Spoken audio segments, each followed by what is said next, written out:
نحمده ونصلي ونسلم على رسوله النبي الأمين المكين الحميد رؤوف رحيم اما بعد فاعوذ بالله من الشیطان الرجیم بسم اللہ الرحمن الرحیم۔ حضرات محترم، اللہ رب العزت کے فضل و کرم سے آج ہم درس قرآن ترجمۃ القرآن کلاس میں ایک مرتبہ پھر حاضر ہیں۔ آج کی کلاس جو ہے اس سلسلے کی نویں کلاس ہے، یہ نواں سیشن ہے، اور ہم نے پچھلے سیشن میں 2 سپارے مکمل کر لیے، اور آج اللہ تعالیٰ کے فضل اور اس کی توفیق سے انشاءاللہ ہم تیسرے سپارے کا آغاز کریں گے، اور تیسرے سپارے کا جو پہلا کوارٹر ہے اس کا ہم ترجمہ اور مختصر تفسیر انشاءاللہ پیش کریں گے۔ اگر ہم پچھلی آیت کو دیکھیں تو اس میں اللہ رب العزت نے ارشاد فرمایا تھا وَإِنَّكَ لَمِنَ الْمُرْسَلِينَ، اور بے شک آپ رسولوں میں سے ہیں۔ اب اس کے ساتھ آپ اگلا جو مضمون ہے اس کو جو ہے سماعت فرمائیں۔ اللہ تعالیٰ ارشاد فرما رہے ہیں کہ تِلْكَ الرُّسُلُ فَضَّلْنَا بَعْضَهُمْ عَلَى بَعْضٍ۔ اب آپ دیکھیں کہ جس طریقے سے جو ہے انسانوں میں سارے انسان برابر نہیں ہیں، علم کے اعتبار سے، فضیلت کے اعتبار سے، جاہ و منصب کے اعتبار سے ہر شخص ایک جیسا نہیں ہے، لیکن انسان تو سارے ہیں نا، سارے جو ہے انسان ہونے میں برابر ہیں۔ میں، آپ، یہ جتنے بھی ہم یہاں پر بیٹھے ہوئے ہیں انسان ہونے میں ہم سب برابر ہیں، ٹھیک ہے نا۔ لیکن پھر جو ہے انسانوں کے اندر اللہ تعالیٰ جو ہے علم کے اعتبار سے کسی کو فضیلت عطا فرماتا ہے، کسی کو عہدہ و منصب کے اعتبار سے فضیلت عطا فرماتا ہے، کسی کو مال و دولت کے اعتبار سے فضیلت عطا فرماتا ہے، کسی کو جو ہے حسب و نسب کے اعتبار سے فضیلت عطا فرماتا ہے۔ تو یہ فضیلتیں جو ہے اپنی جگہ ہیں، لیکن نفس انسانیت کے اندر، نفس بشریت کے اندر سارے برابر ہیں۔ اسی طریقے سے جو گروہ انبیاء میں سارے نبی اور رسول جو ہیں وہ کیا ہے، برابر ہیں، سب کو اللہ تعالیٰ نے علم و حکمت سے نوازا، اور سب اللہ کے جو ہے جو بھی 1,24,000 پیغمبر آئے وہ سب جو ہے نفس نبوت میں سب برابر ہیں، لیکن اس کے بعد اللہ تعالیٰ نے جو ہے بعض کو بعض پر جو ہے فضیلت عطا فرمائی۔ مثال کے طور پر بعض کسی ایک قوم کی طرف آئے، ایک علاقے، ایک گاؤں کی طرف آئے، کوئی ایک قریہ کی طرف آیا، کوئی ایک شہر کی طرف آیا، کوئی ایک ملک کی طرف آیا، ٹھیک ہے نا۔ لیکن حضور نبی اکرم صلی اللہ علیہ وسلم کی بات آئی تو اللہ نے فرمایا وَمَا أَرْسَلْنَاكَ إِلَّا رَحْمَةً لِلْعَالَمِينَ، کہ ہم نے تو آپ کو تمام عالمین کے لیے رحمت بنا کر بھیجا ہے۔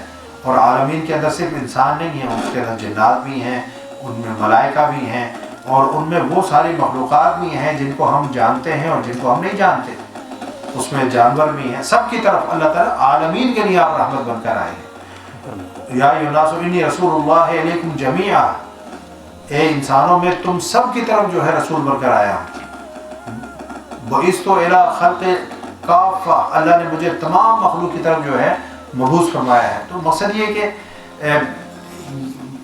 ایک نبی ہے جو ایک گاؤں، ایک خطے، ایک علاقے کے لیے، ایک ملک کے لیے، ایک قریے کے لیے آیا، اور ایک نبی جو سارے عالمین کے لیے نبی بن کر آیا، تو دونوں میں فرق ہوگا یا نہیں ہوگا؟ تو مراتب میں فرق ہے۔ پھر خود اللہ رب العزت نے جو ہے فرمایا وَمِن قَوْمِ نُوحٍ وَإِبْرَاهِيمَ وَمُوسَىٰ وَعِيسَىٰ ابْنِ مَرْيَمَ، 5 نبیوں کا خصوصیت کے ساتھ اللہ تعالیٰ نے جو ذکر فرمایا، حضور نبی اکرم صلی اللہ علیہ وسلم کا، حضرت نوح علیہ السلام کا، حضرت ابراہیم علیہ السلام کا، حضرت موسیٰ علیہ السلام کا، اور حضرت عیسیٰ علیہ السلام کا۔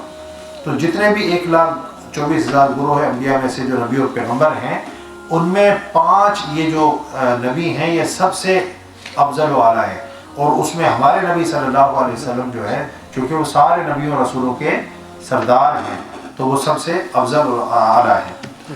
تو فرمایا کہ یہ جو نبی ہیں یہ سب رسول جو ہم نے یعنی مبعوث کیے ہیں، فضلنا بعضهم علی بعض، ہم نے ان میں سے بعض کو بعض پر فضیلت دی ہے۔ اب بعض جو احادیث کے اندر ایسا آتا ہے، حضور نبی اکرم صلی اللہ علیہ وسلم فرمایا کہ لا تخیرونی علی موسیٰ، مجھے جو موسیٰ پر فضیلت مت دو، یا یونس بن متی جو ہے ان سے افضل جو ہے وہ کوئی نہیں ہے، ٹھیک ہے نا۔ تو اس قسم کی جو ہے احادیث بھی موجود ہیں جس میں فرمایا کہ یعنی کہ نبیوں کو ایک دوسرے پر فضیلت مت دو۔ لیکن یہ جو ہے مفسرین نے اس کا جواب یہ لکھا ہے کہ دیکھیں، ایک ہے فضیلت جو ہم خود اپنے طور پر دیتے تھے بغیر کسی دلیل کے، یہ اس فضیلت سے منع کیا ہے کہ ہم اپنے گمان سے، اپنے یعنی کہ خیال سے کسی کو کسی پر جو ہے فضیلت دیں، اور وہ درحال کہ وہ چیز ایسے نہ ہو تو پھر بات غلط ہو جائے گی نا. تو علم اور دلیل کے ساتھ اگر جو فضیلت اللہ نے دی ہے، اور حضور نبی اکرم صلی اللہ علیہ وسلم خود ہی جو ہے یہ بھی ارشاد فرما رہے ہیں کہ اگر آج موسیٰ ہوتے تو جو ہے موسیٰ جو ہے وہ میرا کلمہ پڑھتے اور میری شریعت کے اوپر عمل کرتے. اور حضرت عیسیٰ علیہ السلام فرمایا کرتے تھے کہ وہ نبی آنے والا ہے کہ میں اس کے جو ہے جوتے کے تسمے باندھنے کے قابل نہیں. تو مقصد یہ ہے کہ ایک جو فضیلت ہے جو دلیل کی بنیاد پر ہو، علم کی بنیاد پر ہو، اس فضیلت کو بیان کرنے میں تو کوئی حرج نہیں ہے. جس طرح ابھی میں نے حضور نبی اکرم صلی اللہ علیہ وسلم کی فضیلت جو ہے وہ بیان کی، ٹھیک ہے نا. لیکن اپنے خیال سے، اپنے گمان سے کسی نبی کو کسی پر فضیلت دینا اور دلیل پاس کوئی نہ ہو، یہ درست نہیں ہے. یہ بات سمجھ آ گئی آپ کو؟ منہم من کلم اللہ ورفع بعضهم درجات. اب کچھ اللہ نے بیان فرما دیا، ان میں سے کسی سے اللہ نے کلام فرمایا، براہ راست کلام فرمایا. جیسے حضرت موسیٰ علیہ السلام تھے، اللہ تعالیٰ نے ان سے براہ راست کلام فرمایا. اور ہمارے نبی بھی جب معراج کی شب جو ہے تشریف لے گئے تو اللہ تعالیٰ نے حضور نبی اکرم صلی اللہ علیہ وسلم سے بھی براہ راست کلام فرمایا، ٹھیک ہے نا. تو حضرت موسیٰ علیہ السلام سے تو اللہ نے جو ہے چھپ کر پردے میں کلام فرمایا نا، تھا وہ براہ راست کلام، لیکن حضرت موسیٰ علیہ السلام اللہ کو جو دیکھ نہیں رہے تھے. لیکن حضور نبی اکرم صلی اللہ علیہ وسلم جو ہے جب معراج کی شب تشریف لے گئے تو آپ جو ہے اللہ تعالیٰ کے جلووں کا نظارہ بھی فرما رہے تھے اور اللہ تعالیٰ کے کلام کو سن بھی رہے تھے. فَأَوْحَىٰ إِلَىٰ عَبْدِهِ مَا أَوْحَىٰ، کہ ہم نے اپنے عبد کی طرف وحی کی جو وحی کی، ٹھیک ہے نا. وہ اللہ نے اس کو بیان فرما دیا. تو ہمارے نبی بھی کلیم ہیں، ہمارے نبی بھی کلیم ہیں اور اللہ تعالیٰ کو دیکھنے والے ہیں.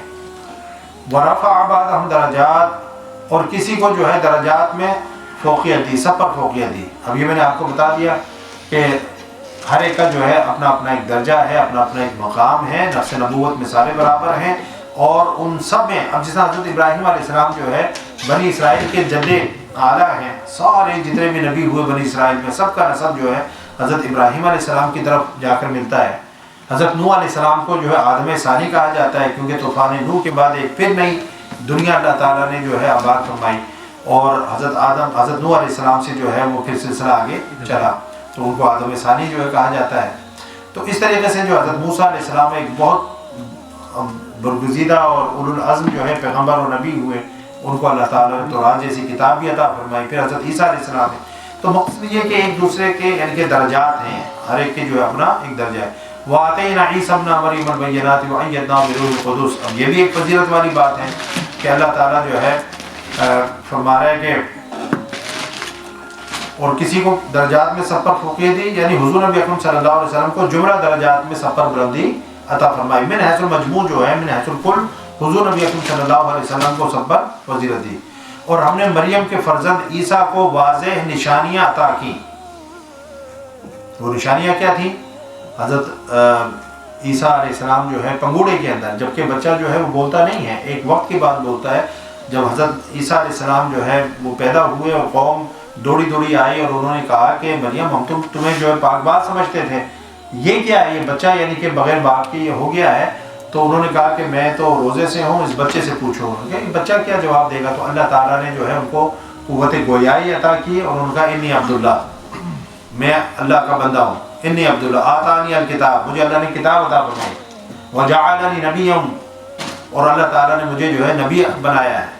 حضرت موسیٰ علیہ السلام پگوڑے کے اندر جو ہے ابھی نہ کتاب ملی ہے نہ اس طرح نبوت کا اظہار اور اعلان ہوا ہے، لیکن پگوڑے کے اندر آپ بولے بھی اور آپ نے جو ہے یہ بتایا کہ میں اللہ کا بندہ ہوں، مجھے اللہ تعالیٰ نے نبی بنایا ہے، مجھے کتاب اور حکمت جو اللہ تعالیٰ عطا فرمائے گا اور میں کوڑ کے مریضوں کو جو ٹھیک کروں گا، میں مادرزاد اندھوں کو وَأُبْرِئُ الْأَكْمَحَ وَالْأَبْرَصَ وَأُحْيِي الْمَوْتَى بِإِذْنِ اللَّهِ، اور جو ہے میں مردوں کو اللہ کے اذن سے جو ہے زندہ کروں گا.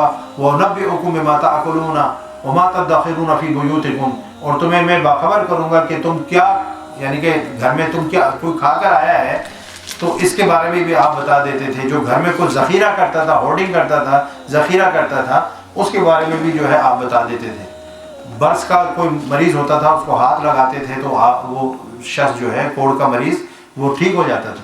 تو حضرت یہ نشانیاں تھیں حضرت عیسیٰ علیہ السلام کو. وَأَيَّدْنَاهُ بِرُوحِ الْقُدُسِ، اور ہم نے پاکیزہ روح کے ذریعے سے اس کی مدد فرمائی. پاکیزہ روح کیونکہ میں نے آپ کو بتایا کہ حضرت جبریل امین کو اللہ تعالیٰ نے اپنے امر تکوینی سے جو ہے پیدا فرمایا, کن سے پیدا فرمایا, تو روح القدس, ٹھیک ہے نا.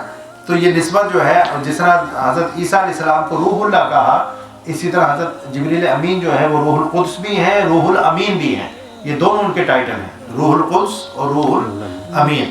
تو حضرت چونکہ یہودی جو ہے عیسائیوں کے حضرت عیسیٰ علیہ السلام کے دشمن تھے اور طاق میں لگے رہتے تھے کہ کسی طریقے سے ان کو نقصان پہنچائیں, تو اللہ تعالیٰ جو ہے حضرت عیسیٰ علیہ السلام کی حفاظت جو ہے حضرت جبریل امین کے ذریعے سے فرمایا کرتے تھے.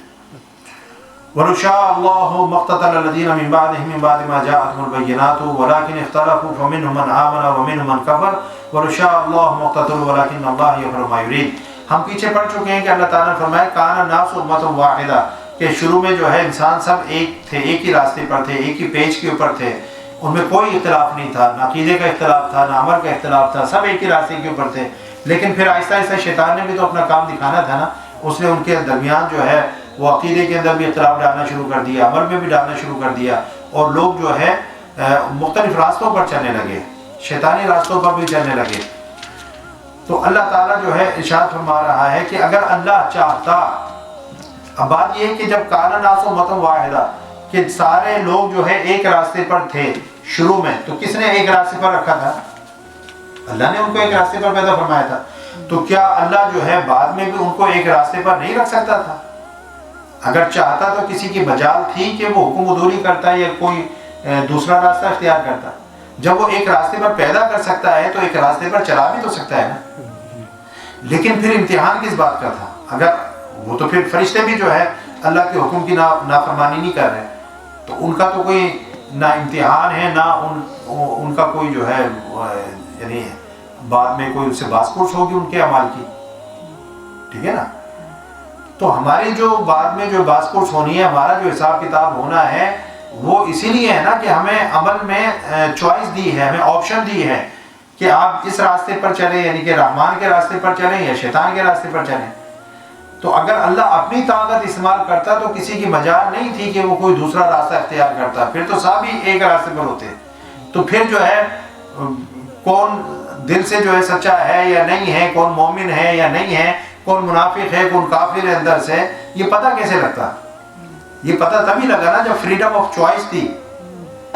تو اللہ تعالیٰ نے ان کو جو ہے دین کو اختیار کرنے کی جو چوائس دے دی, کوئی دین کے اوپر راستے پر چل رہا ہے, کوئی مومن ہے, کوئی کافر ہے, کوئی بالکل ملحد ہو گیا ہے, کوئی دین کو مانتا ہی نہیں ہے, خدا کو بھی نہیں مانتا, سمجھے نا, کوئی ستاروں کی پرستش کر رہا ہے, کوئی سورج کی پرستش کر رہا ہے, کوئی بتوں کو جو پوج رہا ہے. سب کو اللہ تعالیٰ نے جو ہے وہ دے دی ہے آزادی, چاہو تو مانو, چاہو تو انکار کر دو. اس دنیا میں پوری جو ہے آزادی ہے, جب وہاں آؤ گے تو پھر حساب کتاب ہو جائے گا, ٹھیک ہے نا. تو اس کا اللہ تعالیٰ بیان فرما رہا ہے کہ اللہ اکبر. اور اگر اللہ چاہتا, یعنی اپنی طاقت استعمال کرنا اور ایک راستے پر لوگوں کو رکھنا, اگر یہ اللہ چاہتا تو ان رسولوں کے پیچھے آنے والے لوگ اپنے پاس کھلی نشانیاں آ جانے کے بعد آپس میں کبھی بھی نہ لڑتے جھگڑتے.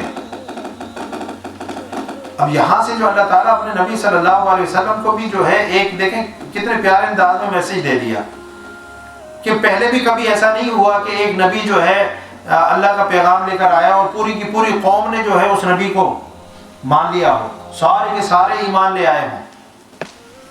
پہلے بھی ایسا ہی ہوتا تھا, بعض ایمان لے آتے تھے, فَمِنْهُمْ مَنْ آمَنَ وَمِنْهُمْ مَنْ كَفَرَ, کچھ لوگ ایمان جو ہے لے آتے تھے اور کچھ ایمان نہیں لاتے تھے. پہلے بھی ایسا ہوتا تھا. تو حضور نبی اکرم صلی اللہ علیہ وسلم کی کیونکہ کوشش یہ تھی کہ یعنی محنت آپ اتنی کرتے تھے کہ کسی طریقے سے یہ سارے جو اسلام قبول کر لیں, تو اللہ تعالیٰ نے فرمایا سواء علیہم انذرتہم ام لم تنذرہم لا یؤمنون, برابر ہے آپ ان کو ڈرائیں یا نہ ڈرائیں, یہ ایمان لانے والے نہیں ہیں. اس لیے اللہ تعالیٰ نے فرمایا لیس علیک ھداھم, آپ پر یہ کوئی بوجھ نہیں ہے کہ آپ ضرور ان کو ہدایت دیں, کہ اگر ان کو ہدایت نہیں ملی تو آپ سے باس پرس ہوگی. نہیں, آپ کا کام بلغ ما انزل الیک من ربک, جو اللہ نے آپ کی طرف نازل کیا اس کو آگے پہنچا دیں. اب اللہ کا میسج آپ آگے پہنچا دیں, یہ آپ کا کام ہے. اب جس کو اللہ تعالیٰ جو ہے جس کے اندر جو ہے وہ شرح صدر ہوگی، جس کے دل کو جو ہے اللہ تعالیٰ ہدایت کا نور جو ہے عطا فرمائیں گے، اس کو ہدایت مل جائے گی. اب بات میں تو یہ چیز ہے. تو اللہ تعالیٰ نے فرمایا کہ اگر اللہ چاہتا تو ان رسولوں کے پیچھے آنے والے لوگ اپنے پاس کھلی نشانی آ جانے کے بعد آپس میں کبھی بھی نہ لڑتے جھگڑتے. فرمایا کہ فَمِنْهُمْ مَنْ آمَنَ وَمِنْهُمْ مَنْ كَفَرَ، مگر انہوں نے اس آزادانہ توفیق کے باعث جو انہیں اپنے کیے پر اللہ کے حضور جواب دہ ہونے کے لیے دی گئی تھی، ٹھیک ہے نا، اپنے کیے پر جو کچھ اعمال وہ کر رہے ہیں، یہ جو آزادانہ جو ہے یعنی توفیق دی گئی تھی، اس میں اختلاف کیا. بس ان میں سے کچھ ایمان لائے اور ان میں سے کچھ نے کفر اختیار کیا. اس یعنی کہ عزت اور اس طاقت اور اس توفیق کی وجہ سے جو اللہ تعالیٰ نے ان کو دی تھی، اور اسی یعنی کہ فریڈم کی وجہ سے اب اللہ تعالیٰ ان سے جو ہے روزے محشر پوچھ سکتا ہے نا کہ بھئی تمہیں میں نے دماغ دیا تھا، عقل دی تھی، کھلی نشانیاں دی تھیں، پوری کائنات کے اندر نشانیاں تھیں، نبی آئے تھے، رسول آئے تھے، کتابیں آئی تھیں، پھر تم نے جو ہے سیدھا راستہ اختیار کیوں نہیں کیا؟ ہدایت کے راستے پر کیوں نہیں چلے؟ اب پوچھا جائے گا. اگر آپ یہ فریڈم نہیں دیتے تو پھر پوچھ گچھ کس بات کی؟ لیکن مولا ہم تو جو مجبور تھے، ٹھیک ہے نا. پھر اللہ تعالیٰ فرمایا وَلَوْ اللَّهُ مَا اقْتَتَلُوا، اور یہ بات بھی یاد رکھو کہ اگر اللہ چاہتا، یعنی اللہ تعالیٰ ایک ہی بات پر جو مجبور رکھتا تو وہ کبھی بھی باہم نہ لڑتے. تو یہ آپس میں جو لڑے یہ بھی ان کی اپنی چوائس تھی کہ لڑ رہے ہیں، نبیوں کو قتل کر رہے ہیں، ایک دوسرے کو جو ہے علاقوں سے نکال رہے ہیں، پھر فدیہ دے کر چھڑا رہے ہیں. یہ سارے کام جو وہ کرتے تھے اور آپس میں جو ہے یعنی لڑتے جھگڑتے تھے، یہ اسی توفیق کی وجہ سے تھے. آپ کو لڑائی لڑنے کا بھی جو ہے پوری آزادی ہے. دیکھیں نا، اگر کسی سے لڑنا چاہیں تو کوئی مجبوری تو نہیں ہے نا، 2 منٹ میں لڑائی شروع ہو جائے گی. تو یہ آپ کی آزادی ہے، فریڈم ہے. آپ چاہیں تو اس کو استعمال کریں اور چاہیں تو آپ اللہ کے نیک بندے بن کر رہیں. ٹھیک ہے نا، سارے تو نہیں لڑتے. بعض لوگ ہیں ان کی ساری زندگی کبھی لڑائی نہیں ہوئی، تو وہ اپنے اس آپشن کو جو ہے جو انسان کو بدی کی طرف لے کر جاتی ہے، برائی کی طرف لے کر جاتی ہے، اس کو استعمال ہی نہیں کرتے. دیکھیں انسان کے اندر اچھائی اور برائی کی صفات تو ہر ایک کے اندر موجود ہے، غصہ ہر ایک کے اندر موجود ہے یا نہیں ہے؟ لیکن بعض اس غصے کو جو ہے استعمال نہیں کرتے، یا کرتے ہیں تو بہت کم کرتے ہیں، جہاں موقع ہوتا ہے وہاں کرتے ہیں. بعض لوگ ایسے ہیں کہ بات پر غصہ ہوتے ہیں، آگ بگولا ہو جاتے ہیں، ذرا سی بات ہوتے ہیں ایسے انسٹیگیٹ ہوتے ہیں کہ جناب وہ جیسے کوئی شعلہ بندہ بن جاتا ہے. تو اللہ نے فرمایا کہ والکاظمین الغیظ، مومنین کی نشانی تو یہ کہ وہ اپنے غصے پر قابو پاتے ہیں. تو صفات تو انسان کے اندر وہ ہوتی ہیں، وہ خوابیدہ ہوتی ہیں، سلیپنگ ہوتی ہیں، ڈورمنٹ ہوتی ہیں.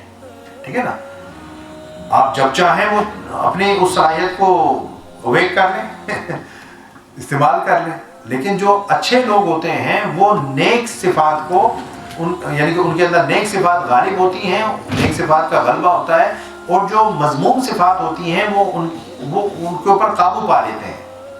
انسان کامل یا نفس راضیہ، مردیہ، نفس مطمئنہ، نفس کاملہ بندہ کب ہے؟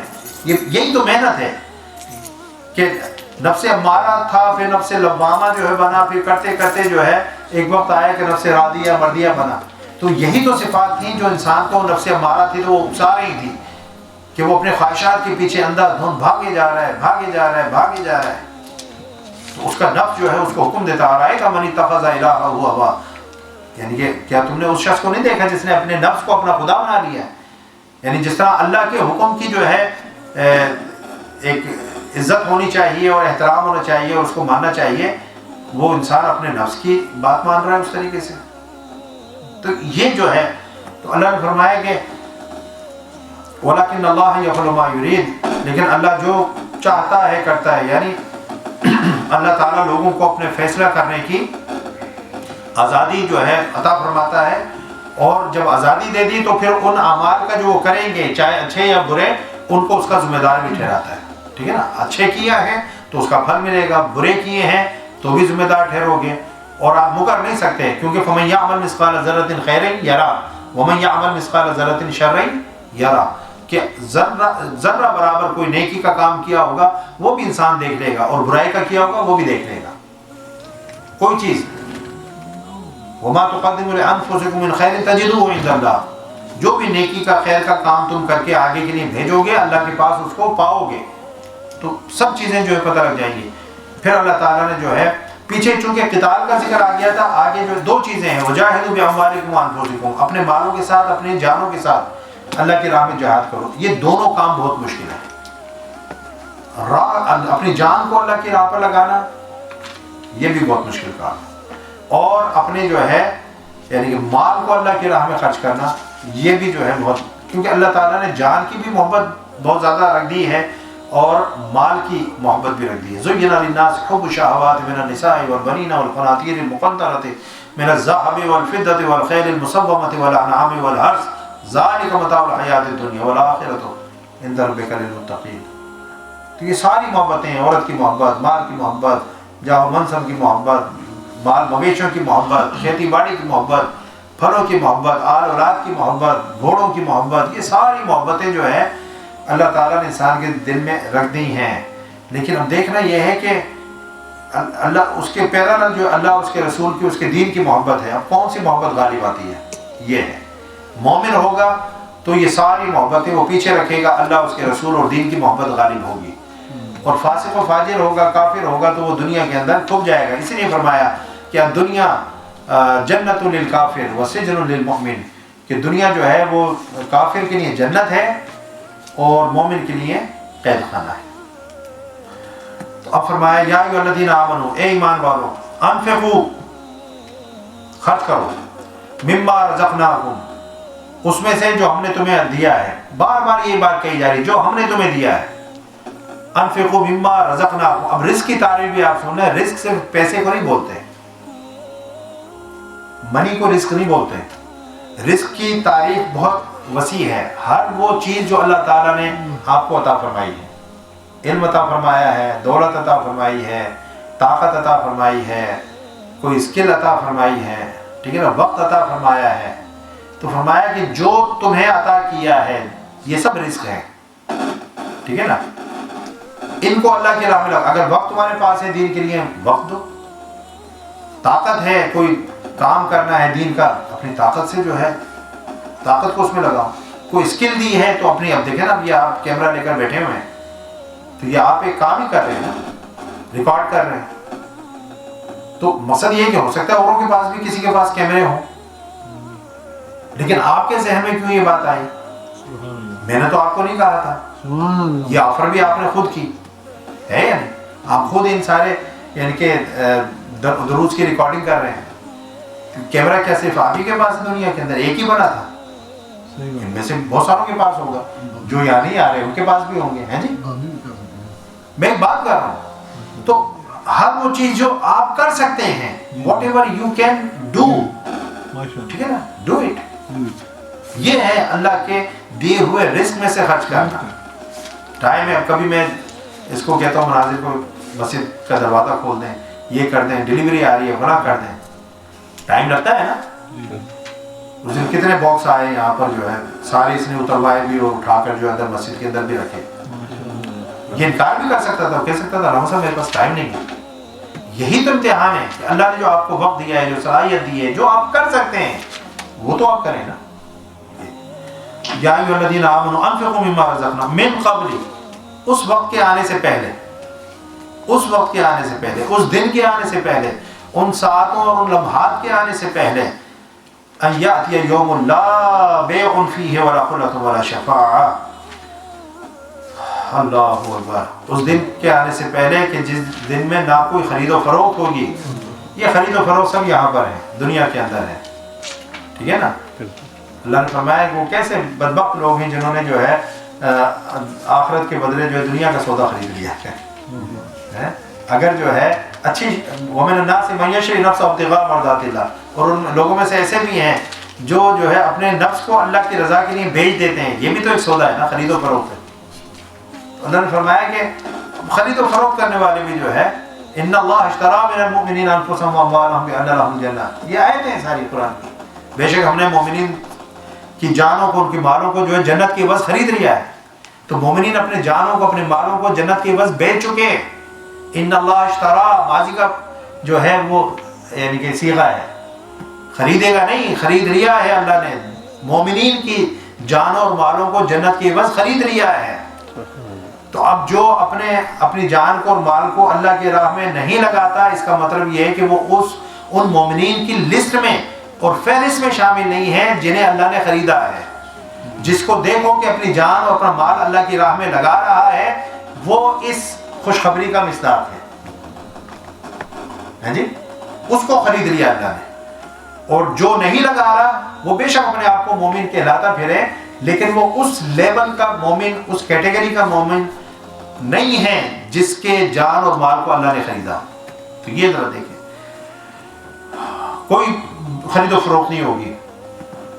اور فرمایا کہ ولا خلا، اور کافروں کے لیے کوئی دوستی نہیں ہوگی. اب دیکھیں یہ ہے، حضور سید شیخ الاسلام نے بریکٹ میں کافروں کے لیے لگایا.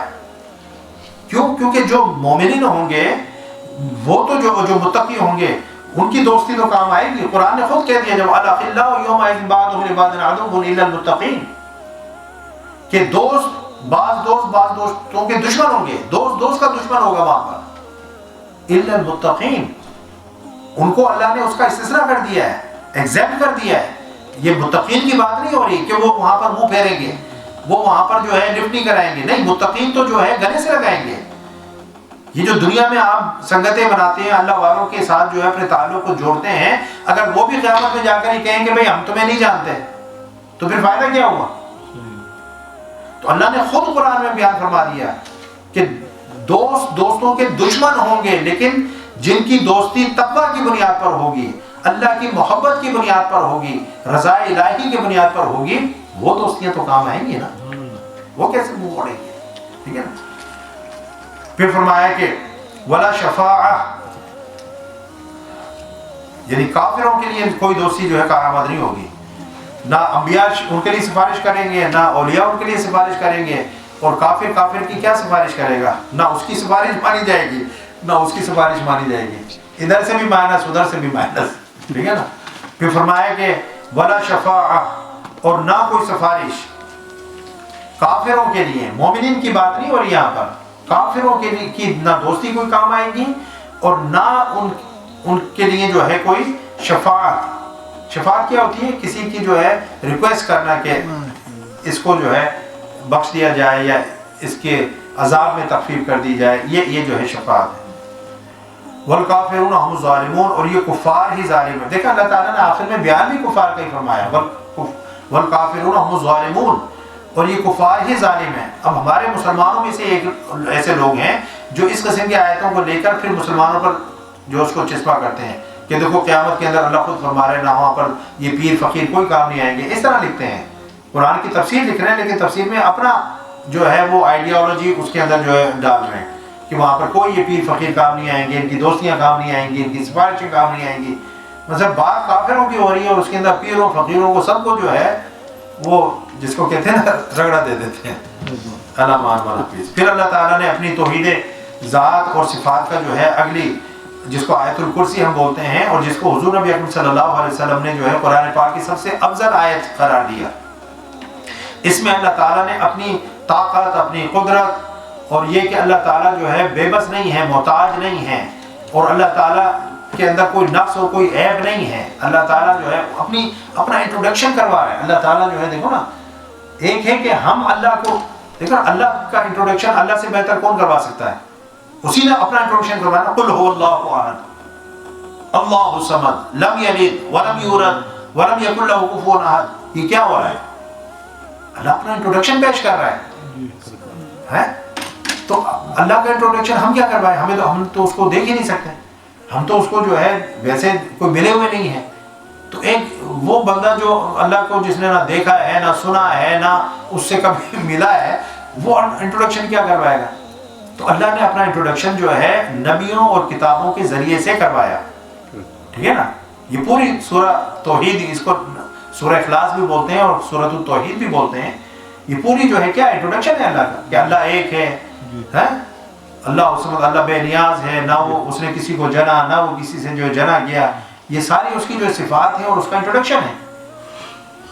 پھر اللہ تعالیٰ اس کے اندر اللہ لا الہ الا ہو، یہ توحید ذات ہے. اللہ، جب اللہ کی بات کرتے ہیں اللہ لا الہ الا ہو، اس کے سوا کوئی عبادت کے لائق نہیں ہے۔ تو عبادت جو ہے نہ نبیوں کی، نہ رسولوں کی، نہ ولیوں کی، نہ جناب بزرگوں کی، نہ حکمرانوں کی، نہ ماں باپ کی، نہ کسی کی عبادت نہیں۔ عبادت کس کی؟ صرف اللہ کی۔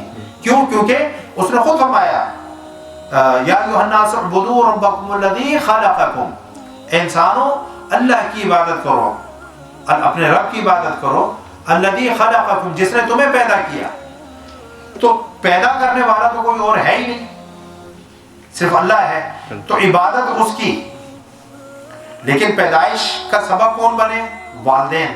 ان کی عبادت نہیں لیکن ان کی غایت درجہ تعظیم، ان کے اوپر شفقت، ان پر مہربانی، اپنی محبتوں کو ان پر نچھاور کرنا، ان کے چہرے پر بار بار جو ہے محبت کی نظر ڈالنا، ٹکٹکی باندھ کر دیکھنا، جس طرح حضور نبی اکرم صلی اللہ علیہ وسلم نے فرمایا کہ ماں باپ کے چہرے کو یعنی کہ محبت کی نظر سے دیکھنا یہ بھی جو ہے عبادت ہے، اور حج کا ایک حج مقبول کا جو ہے ثواب ہے۔ تو ایک صحابی اس نے پوچھا یا رسول اللہ مثلا دن میں کتنی مرتبہ نظر پڑتی ہے؟ اگر کوئی شخص جو 100 مرتبہ نظر ڈالے تو کیا 100 حج کا ثواب ملے گا؟ آپ سے فرمایا ہاں، اگر کوئی شخص جو ہے ایک دن میں اپنے ماں باپ کے چہرے کو 100 مرتبہ جو محبت کی نگاہوں سے دیکھے گا تو اس کو اللہ تعالیٰ 100 حج مقبول کا ثواب عطا فرمائے۔ کیوں؟ اس کے کوئی خزانوں میں کمی ہے؟ بھئی دینے سے تو وہ ڈرے نا جس کو یہ خوف ہو کہ بھئی دے دیا تو پیچھے ختم ہو جائے گا۔ جو چیز محدود ہوتی ہے وہ آپ جب دیتے ہو تو ایک وقت میں آ کر وہ ختم ہو جاتی ہے۔ تو جو چیز لامحدود ہے، انلیمیٹڈ ہے، اللہ کے خزانے تو انلیمیٹڈ ہیں، اس میں سے وہ جتنا بھی دیتا چلا جائے وہ تو کبھی ختم نہیں ہوں گے، تو اسے کس بات کا ڈر ہے؟ اب تمہارے ہمت پر ہے، تمہاری طاقت پر ہے، تمہارے حوصلے پر ہے کہ تم کتنی مرتبہ ڈالتے۔ فیصلہ تو اللہ نے تم پر چھوڑ دیا ہے، گیم تو ہماری کورٹ میں ہے کہ ہم اپنے ماں باپ کے ساتھ کیا کرتے ہیں، کتنی مرتبہ جو ہے ان کو محبت سے دیکھتے ہیں۔ اللہ کے یہاں تو کوئی کمی نہیں ہے، 1000 مرتبہ دیکھو آپ۔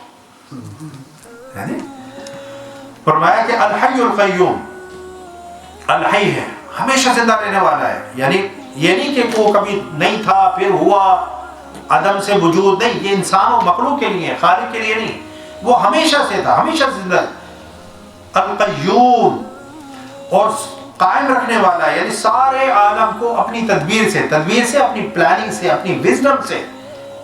دیکھیے آپ کو ایک فیکٹری چلانی ہو نا تو اس کے لیے بھی آپ کو ایک مینیجر چاہیے ہوتا ہے، آپ اس کی پلاننگ کرتے ہیں، ٹھیک ہے نا، اس کا پورا جو ہے ایک اسٹرکچر ہوتا ہے اس آرگنائزیشن کا، مختلف اسٹرکچرز ہیں دنیا کے اندر، ٹھیک ہے نا، ہائرارکی سسٹم ہے، دوسرے مختلف قسم سے۔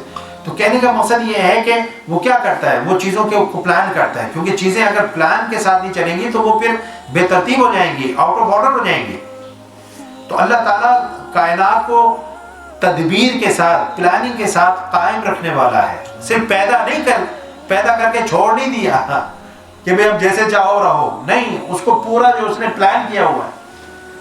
جس طرح حضرت سلیمان علیہ السلام نے ایک مرتبہ کہا نا کہ اللہ میں تیری مخلوق کو کھانا کھلانا چاہتا ہوں، تو وہ کیا ہوا پھر؟ قصہ مختصر یہ کہ اللہ نے 1 مہینہ ان کا نہیں، بہت زیادہ نہیں کھلا سکتے، پھر بات جو ایک دن کے اوپر آ گئی، تو حضرت جو ہے سلیمان علیہ السلام نے کھانے بنوائے، خوب بنوائے، لمبے چوڑے میلوں لمبے جو ہے دسترخوان جو ہے سج گیا، اور ان کے حساب سے جب کھانا جو ہے تیار ہو گیا تو اللہ تعالیٰ سے انہوں نے پوچھا کہ یا اللہ کھانا تیار ہے، اب کیا کریں؟ سلیمان تو جو زمین کے اوپر رہنے والے ہیں ان کو پہلے کھلانا چاہتا ہے یا پانی میں جو رہنے والی میری مخلوق ہے ان کو کھلانا چاہتا ہے؟ تو حضرت سلیمان علیہ السلام نے کہا کہ مولا پھر پانی والی مخلوق سے شروع کرتے ہیں، کھانا تو تیار ہے سب کے لیے، تو اب پانی والی مخلوق سے شروع کرتے ہیں۔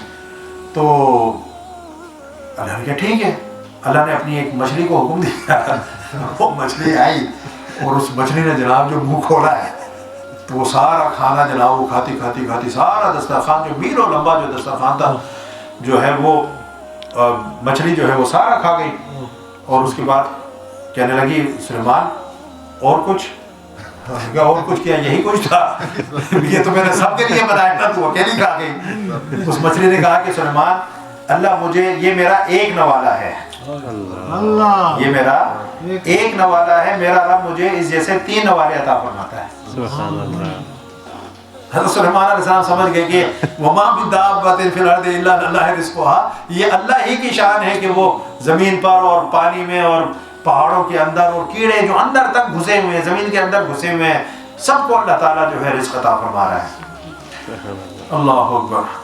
تو وہ قیوم ہے، لا تأخذہ سنۃ ولا نوم، نہ اس کو اونگ آتی ہے اور نہ نیند۔ اچھا اونگ کب آتی ہے؟ جب انسان تھکا ہوا ہوتا ہے، جب تھکاوٹ ہو تو اونگ آتی ہے، جب تھکاوٹ ہو تو نیند آتی ہے، تاکہ ہم ریفریش ہو جائیں۔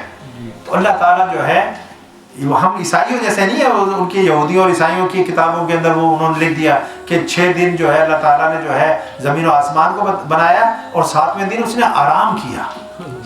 ان کا رب جو ہے وہ تھک گیا، یعنی آرام کا مراد ہے کہ وہ تھک گیا۔ نعوذ باللہ، الیاذ باللہ۔ اللہ جو ہے فرما رہا ہے نہ مجھے اونگ آتی ہے نہ نیند آتی ہے، کیونکہ ان چیزوں کے، اور یہ غفلت کی نشانی ہے۔ جب آپ سو جاتے ہیں تو غافل ہو جاتے ہیں نا، تو اگر اللہ غافل ہو گیا اپنی کائنات سے تو پھر اس کو چلائے گا کون ہے؟ تو وہ تو ایک لمحے کے لیے بھی جو ہے وہ چوکتا نہیں ہے اور وہ اپنی کائنات اور اپنی مخلوق سے جو ہے بے خبر نہیں رہتا۔ لہو ما فی السماوات و ما فی الارض، جو کچھ آسمانوں میں ہے اور جو کچھ زمینوں میں ہے سب اسی کا ہے، سب اسی کی ملکیت میں ہے۔ اللہ اکبر۔ من ذا الذی یشفع عندہ الا باذنہ، کون ایسا شخص ہے جو اس کے حضور اس کے اذن کے بغیر سفارش کر سکے؟ تو یہ سمجھ رہے کہ شفاعت تو ہوگی، سفارش تو ہوگی۔ شفاعت کیا ہے؟ سفارش ہے، ریکمنڈیشن ہے۔ انبیاء بھی کریں گے، اولیاء بھی کریں گے، اور صلحاء بھی کریں گے، شہداء بھی کریں گے، قرآن بھی کرے گا، قرآن کی جو ہے آیتیں بھی کریں گی، ماں باپ بھی کریں گے، اولاد بھی کرے گی۔ وہ بچے جو ارلی ایج میں مر گئے، جو ماں کے پیٹ میں ضائع ہو گئے، وہ بھی جو ہے اللہ سے جھگڑیں گے اپنے ماں باپ کے لیے، سب سفارش کریں گے، لیکن اللہ کے اذن سے۔ خود سے کوئی نہیں کر سکتا۔ یہ کہ میں جناب کوئی ایسا نہیں ہے، کسی کی مجال نہیں ہے، نہ انبیاء کی، نہ رسولان اعظام کی، ایون کہ ہمارے نبی صلی اللہ علیہ وسلم، آپ نے فرمایا کہ اللہ تعالیٰ پھر مجھے ایسے کلمات القا فرمائے گا، اس وقت پھر اللہ تعالیٰ جو ہے حضور نبی اکرم صلی اللہ علیہ وسلم کو اذن شفاعت عطا فرمائے گا، ٹھیک ہے نا۔ پھر اللہ تعالیٰ نے فرمایا کہ یعلم ما بین ایدیہم وما خلفہم، جو کچھ مخلوقات کے سامنے ہو رہا ہے یا ہو چکا ہے، جو ہو رہا ہے یا جو ہو چکا ہے، اور جو کچھ ان کے بعد قیامت تک ہونے والا ہے، وہ سب جانتا ہے۔ اب اللہ تعالیٰ کا علم جو ہے وہ محدود نہیں ہے، یعنی کہ جب تک آپ اپنی مخلوق کو جانتے نہیں ہیں، اس کے احوال سے باخبر نہیں ہیں، تو ان کی جو ضروریات ہیں وہ آپ کیسے پوری کر سکتے ہیں؟ میں آپ کے حالات سے واقف نہیں ہوں، میں آپ کی کیا مدد کروں گا؟ ایک انسان کسی کی جو ہے، ہم بھی تبھی مدد کرتے ہیں نا جب اس کے حالات کا ہمیں پتہ لگتا ہے کہ یار یہ مجبور ہے، یہ محتاج ہے، یہ ضرورت مند ہے، اس کی ہمیں جو یہ بیوہ ہے، یہ یتیم ہے، یہ فلاں ہے، اس کی ہمیں مدد کرنی چاہیے، ہے یا نہیں؟ تو پتہ نہ ہو تو پھر کیسے مدد ہوگی؟ تو علم جو ہے اس کا ہونا بہت ضروری ہے۔ تو اللہ تعالیٰ پوری کائنات کی ضروریات کو پوری کرنے والا ہے، رب العالمین ہے نا۔ تو اگر جو ہے اس کو پتہ ہی نہ ہو، اس کو علم ہی نہ ہو، تو وہ کیسے مدد کرے گا؟ تو اس لیے جو فرمایا جو ہو چکا، جو ہو رہا ہے، جو ہوگا آگے، سب کا علم جو ہے اس کو ہے۔ وَلَا يُحِيطُونَ بِشَيْءٍ مِّنْ عِلْمِهِ إِلَّا بِمَا شَاءَ، اور وہ اس کی معلومات میں سے کسی چیز کا بھی احاطہ نہیں کر سکتے مگر جس قدر وہ چاہے۔ یعنی اللہ تعالیٰ جس قدر اپنے نبیوں کو، رسولوں کو، اولیاء کو، عام لوگوں کو اپنے علم میں سے جتنے علم کی خیرات دینا چاہے وہ دے دیتا ہے۔ اللہ کے علم کا تو کوئی مقابلہ نہیں ہے نا، کوئی اس کا ہمسر نہیں ہے نا، نہ علم میں، نہ ذات میں، نہ صفات میں، کسی بھی چیز میں۔ تو اگر مقابلہ، یعنی مخلوق کا خالق کے ساتھ کوئی مقابلہ ہی نہیں ہے نا۔ یہ کتنی یعنی کہ بدقسمتی کی بات ہے کہ ہمارے مسلمانوں میں سے ایسے لوگ موجود ہیں جو چاہے حضور نبی اکرم صلی اللہ علیہ وسلم ہے، ساری مخلوق میں سب سے افضل و اعلیٰ۔ بھئی آپ کا اگر مقابلہ یا کمپیریزن کرنا ہے تو مخلوق میں کرو نا، نبیوں کے ساتھ کرو، رسولوں کے ساتھ کرو، باقی جو اللہ کی مخلوق ہے ان کے ساتھ کرو، تو آپ ان کو سب سے افضل و اعلیٰ پائیں گے۔ یہ اللہ کے بندے حضور کا مقابلہ جو ہے اللہ کے ساتھ کرنا شروع کر دیتے ہیں۔ بھئی وہ خالق ہے، وہ واحد ہے، وہ یکتا ہے، اس کا کوئی ہمسر نہیں ہے، کوئی اس جیسا نہیں ہے۔ لیس کمثلہ شیء فی الارض ولا فی السماء، کوئی اس کی مثال نہیں ہے، نہ زمین میں نہ آسمانوں کے اندر۔ تو حضور نبی اکرم صلی اللہ علیہ وسلم ہو یا کوئی بھی ہو، اللہ کے ساتھ مقابلہ تو نہیں بنتا۔ نہ اس کی ذات کے ساتھ، نہ صفات کے ساتھ۔ اللہ اللہ ہے، وہ خالق ہے، وہ مالک ہے، وہ یکتا ہے، وہ وحدہ لا شریک ہے۔ تو یہ ظلم ہے، زیادتی ہے، ٹھیک ہے نا۔ وہ دیکھو جی، یہ تو اپنے نبی کو اللہ سے ملا دیتے ہیں، استغفر اللہ العظیم، کون ملا رہا ہے؟ کیسے ہمت کر سکتے ہیں؟ اللہ نے ہم کو یہودی یا عیسائی تو نہیں ہے نا، اللہ نے ہمیں جو ہے امت وسط جو ہے یہ ہمیں ٹائٹل دیا ہے، یہ ہمیں شان دی ہے کہ اعتدال میں رہنے والی امت ہے، الحمدللہ۔ ہم پھر بھی کہتے ہیں اشہد ان محمد عبدہ و رسولہ، میں گواہی دیتا ہوں کہ محمد صلی اللہ علیہ وسلم وہ اللہ کے عبد ہیں اور اللہ کے رسول ہیں۔ جب عبد کہہ دیا، رسول کہہ دیا، تو پھر مقابلہ کس بات کا؟ وسع کرسی السماوات والارض، اس کی کرسی یعنی اس کی سلطنت، اس کی قدرت۔ کرسی کا معنی اقتدار کی علامت ہے، ٹھیک ہے نا۔ کرسی یہ میٹافور ہے اقتدار، رولنگ کے ساتھ، اس کی طاقت، وہ تمام آسمان اور زمین کو محیط ہے، اس کی کرسی جو ہے۔ ولا یعودہ حفظہما وہو العلی العظیم، اور اس پر ان دونوں زمین و آسمان کی حفاظت ہرگز دشوار نہیں ہے۔ وہ پیدا کرنے والا ہے، جب وہ پیدا کرنا اس کے لیے مشکل نہیں تھا، تو اب ان زمین و آسمان اور اس کے اندر جو چیزیں ہیں ان کی حفاظت اس پر کیا دشوار ہوگی؟ وہو العلی، اللہ وہی سب سے بلند رتبہ ہے، ٹھیک ہے نا، العظیم، اور وہی سب سے عظیم ہے۔ لا اکراہ فی الدین، فرمایا دین میں کوئی زبردستی نہیں ہے، نہ اللہ نے زبردستی کی، سب سے بڑا حق تو اللہ کا تھا نا، اسی کو تو ماننا تھا، اور اس کے پاس طاقت بھی تھی منوانے کی، تو وہ خود ہی منوا لیتا۔ تو جب اللہ نے زبردستی نہیں کی اور ایک آپشن اور وہ دیا ہے، تو ہم انسان جو ہے وہ جو ہے کسی کے اوپر جبر کریں اور کسی کے اوپر جو ہے کہ میرا موقف مانو یا میرا راستے پر چلو یا میرا دین ٹھیک ہے، پیش کرنا آپ کا کام ہے۔ بلغ ما انزل الیک، جو اللہ کی طرف سے آگے ہے اس کو آگے پیش کر دو، اچھے طریقے سے پیش کرو۔ ادعو الی ربک، ادعو الی سبیل ربک بالحکمت والموعظۃ الحسنہ، کہ اللہ کے راستے کی طرف جو ہے موعظت کے ساتھ، نصیحت کے ساتھ اور حکمت کے ساتھ بلاؤ، ڈنڈے نہ مارو، کسی کو متنفر نہ کرو، کسی کو جو گالیاں نہ بکو، کسی کو اتنا نہ ڈراؤ کہ اس کا جو ہے پتا پانی ہو جائے، حکمت کے ساتھ جو ہے۔ فرمایا کہ لا اکراہ فی الدین، دین میں کوئی زبردستی نہیں۔ قد تبین الرشد من الغی، بے شک ہدایت گمراہی سے واضح طور پر ممتاز ہو چکی ہے، ہر چیز اللہ نے جو واضح کر دی ہے، یہ ہدایت ہے، یہ گمراہی ہے، ٹھیک ہے نا۔ فمن یکفر بالطاغوت، سو جو کوئی معبودان باطلہ کا انکار کر دے، فمن یکفر بالطاغوت ویؤمن باللہ، اور اللہ پر ایمان لے آئے۔ معبودان باطلہ یعنی ایک وقت آتا ہے کہ انسان جو ہے، دیکھو جب انسان کوئی گناہ کرتا ہے تو اس سے فاسق ہوتا ہے، فاسق و فاجر، ٹھیک ہے نا۔ پھر گناہ کا اور یعنی کہ لیکن اللہ کو مان رہا ہے، پھر ایک لیول آ گیا کہ جب جو ہے وہ اللہ کو نہیں، یعنی کہ اللہ کا انکار کر دیا، ٹھیک ہے نا، تو وہ کافر ہو گیا۔ اب اس سے اوپر کا درجہ طاغوت کا ہے، فاسق، کافر اور طاغوت۔ طاغوت یہ ہے کہ خود جو ہے خدائی کا دعویٰ کر بیٹھنا کہ زمین کے اوپر جو ہے بس میں ہی ہوں سب کچھ۔ کیا نمرود اور فرعون جو خدا کو نہیں مانتے تھے، ان کے اندر بھی کانسیپٹ تھا خدا کا، لیکن وہ کہتے ہیں نا زمین کے اوپر جو ہے ہم جیسا کوئی نہیں ہے، اور ہم کسی کو جواب دہ نہیں ہے، اور ہمیں کوئی باز پرس کرنے والا نہیں ہے، ہمیں کوئی پکڑنے والا نہیں ہے۔ ورنہ وہ فرعون بار بار نہیں کہتا اچھا یہ ٹل جائے تو میں تمہارے خدا پر جو ہے ایمان، کانسیپٹ تو اللہ کا تھا۔ تو طاغوت جو ہے، جو طاغوت کا انکار کر دے، وَيُؤْمِن بِاللَّهِ، اور جو اللہ پر ایمان لے آئے، فَقَدْ اسْتَمْسَكَ بِالْعُرْوَةِ الْوُثْقَىٰ، تو اس نے ایک ایسا مضبوط حلقہ جو ہے تھام لیا، لَا انفصام لَهَا، جس کے لیے ٹوٹنا ممکن نہیں ہے، یعنی ایسی رسی کو، ایسے حلقے کو اس نے جو ہے مضبوطی سے تھام لیا جس کا ٹوٹنا ممکن نہیں ہے۔ طاغوت کا انکار کر کے اللہ پر ایمان لا کر اس ایسی رسی کے ساتھ، حبل اللہ کے ساتھ جو ہے وہ جڑ گیا کہ اس رسی کا ٹوٹنا ممکن نہیں ہے۔ واللہ سمیع علیم، اور اللہ خوب سننے والا اور جاننے والا ہے۔ پھر اللہ تعالیٰ فرما رہے ہیں کہ جو میری ذات کے ساتھ جڑ جاتے ہیں تو پھر میں ان کو جو ہے جہالت کے اندھیروں سے اور بدعقیدگی کے اندھیروں سے اور بے عملی کے اندھیروں سے باہر نکال لاتا ہوں۔ اللہ ولی الذین آمنوا، اللہ ایمان والوں کا کارساز ہے۔ یخرجہم من الظلمات الی النور، وہ انہیں تاریکیوں سے نکال کر الی النور، نور کی طرف جو ہے لے جاتا ہے۔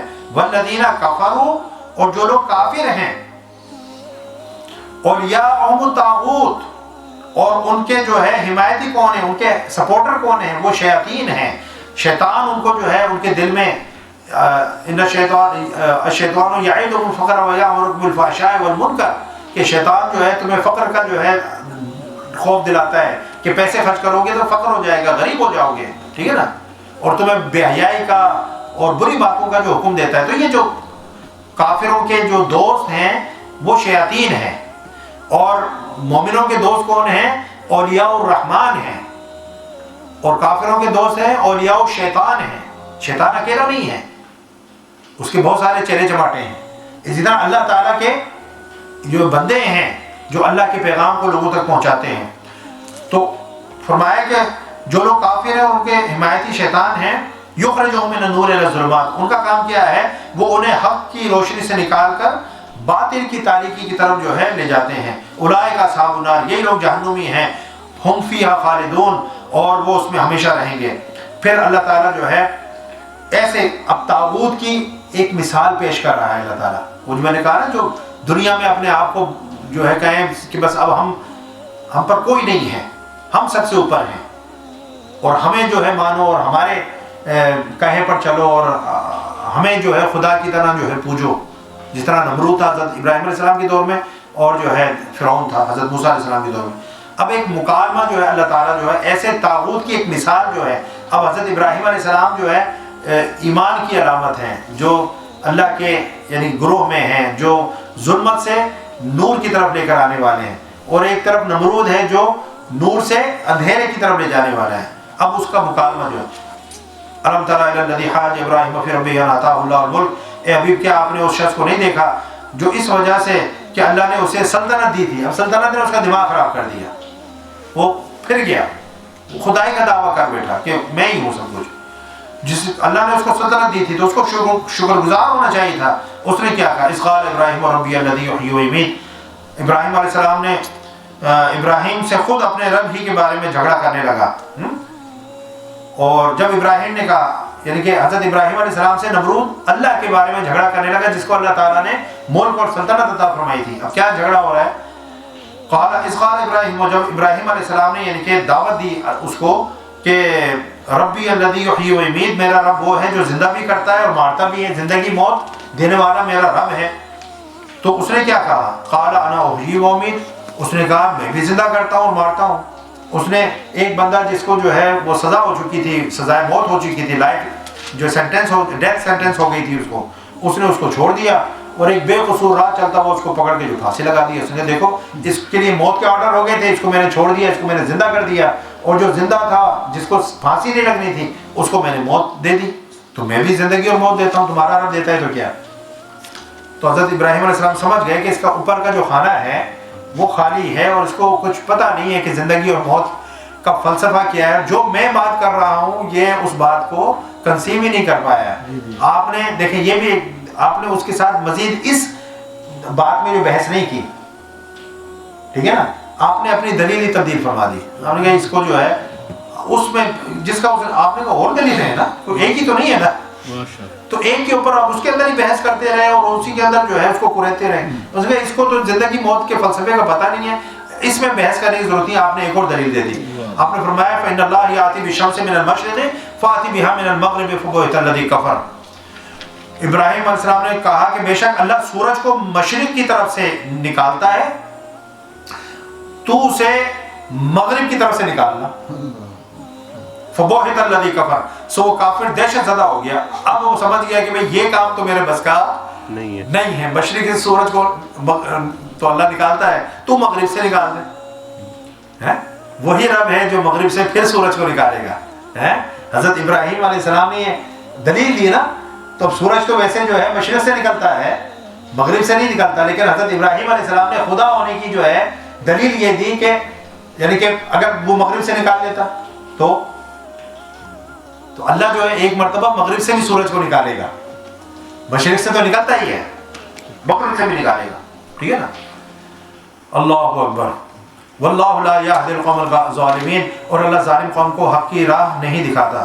اب پھر دوسرا واقعہ جو ہے کہ اللہ تعالیٰ کس طرح سے موت کے بعد زندگی عطا فرماتا ہے، ایک اور واقعہ بیان فرمایا، او کالذی مر علی قریۃ وہی خاویۃ علی عروشہا قال انا یحیی ہذہ اللہ بعد موتہا فاماتہ اللہ مئۃ عام ثم بعثہ قال کم لبثت۔ یا اسی طرح اس شخص کو نہیں دیکھا جو ایک بستی پر سے گزرا جو اپنی چھتوں پر گری ہوئی تھی حضرت، تو اس نے کہا، اللہ کے ایک نبی تھے جو وہاں سے جو ہے وہ گزرے تو دیکھا کہ فلسطین کا جو علاقہ تھا وہ ساری یعنی کہ بستی تباہ و برباد ہو گئی تھی اور لاشیں وہاں پر تھیں.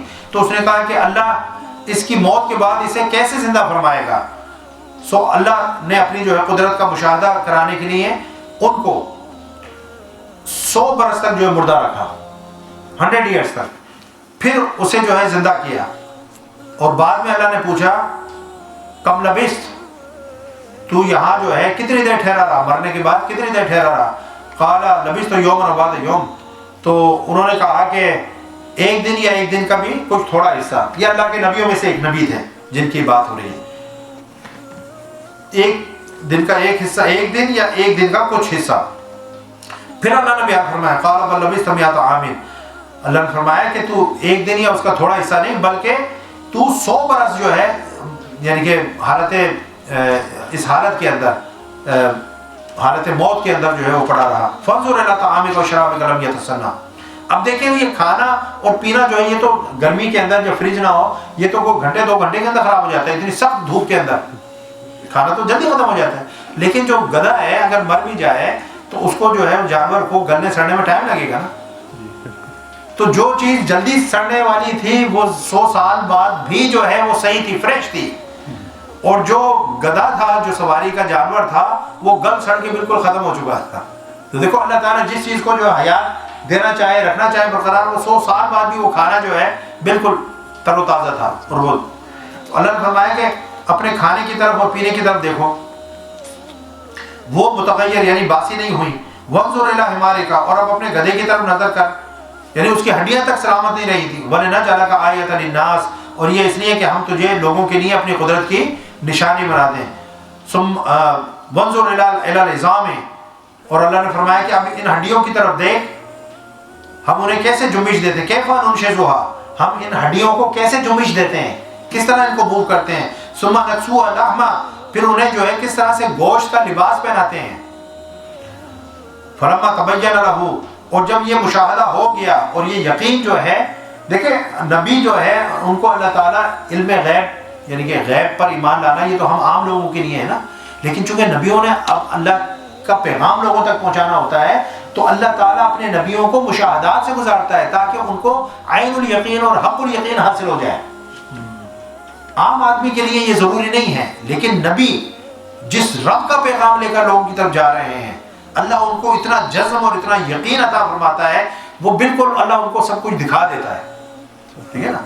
ثم فلما تبین له، اور جب یہ جو ہے وہ ساری چیزیں واشکاف ہو گئی اور مشاہداتی یقین ہو گیا، قال اعلم ان اللہ علی کل شیء قدیر، انہوں نے کہا کہ میں مشاہداتی یقین سے جو ہے جان گیا ہوں کہ بے شک اللہ تعالیٰ ہر چیز پر خوب قادر ہے. تو یقین تو یعنی کہ ایمان تو پہلے بھی تھا، لیکن اب جب دیکھ لیا تو پھر جو ہے ایمان کا کیا لیول ہوگا.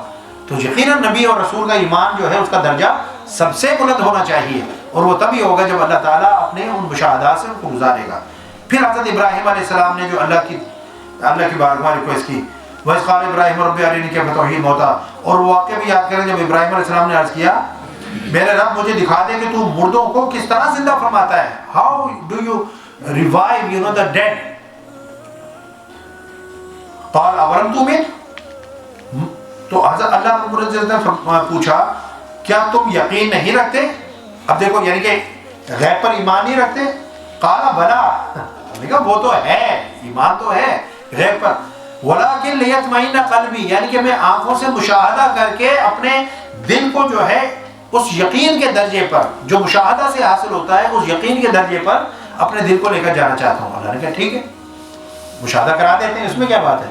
قال فخذ أربعة من الطير، فرمایا کہ تم 4 پرندوں کو جو ہے پکڑ لو، فصرهن إليك، پھر انہیں ایک دوسرے کی طرف مانوس کر لو، خوب اچھی طرح ان کو پیٹ کر لو، ایک دوسرے کے ساتھ مانوس کر لو یا اپنی ذات کے ساتھ جو ہے مانوس کر لو، اپنی ذات کے ساتھ ان کو اٹیچ کر لو، جس میں پیٹ ہو جاتے ہیں نا اس طرح سے اٹیچ کر لو. ثم جعل على كل جبل منهن جزءا، پھر انہیں ذبح کرو اور ان کا ایک ایک ٹکڑا جو ہے ایک ایک پہاڑ کے اوپر رکھ دو.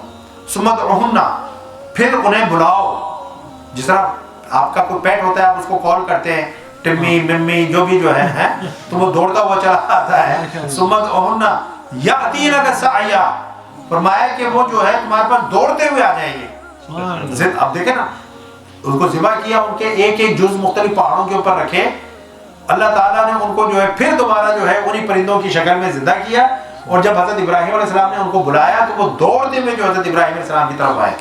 وَعَلَمَ أَنَّ اللَّهَ عَزِيزٌ حَكِيمٌ، اور جان لو کہ اللہ یقیناً جو ہے بڑا غالب اور بڑی حکمت والا ہے.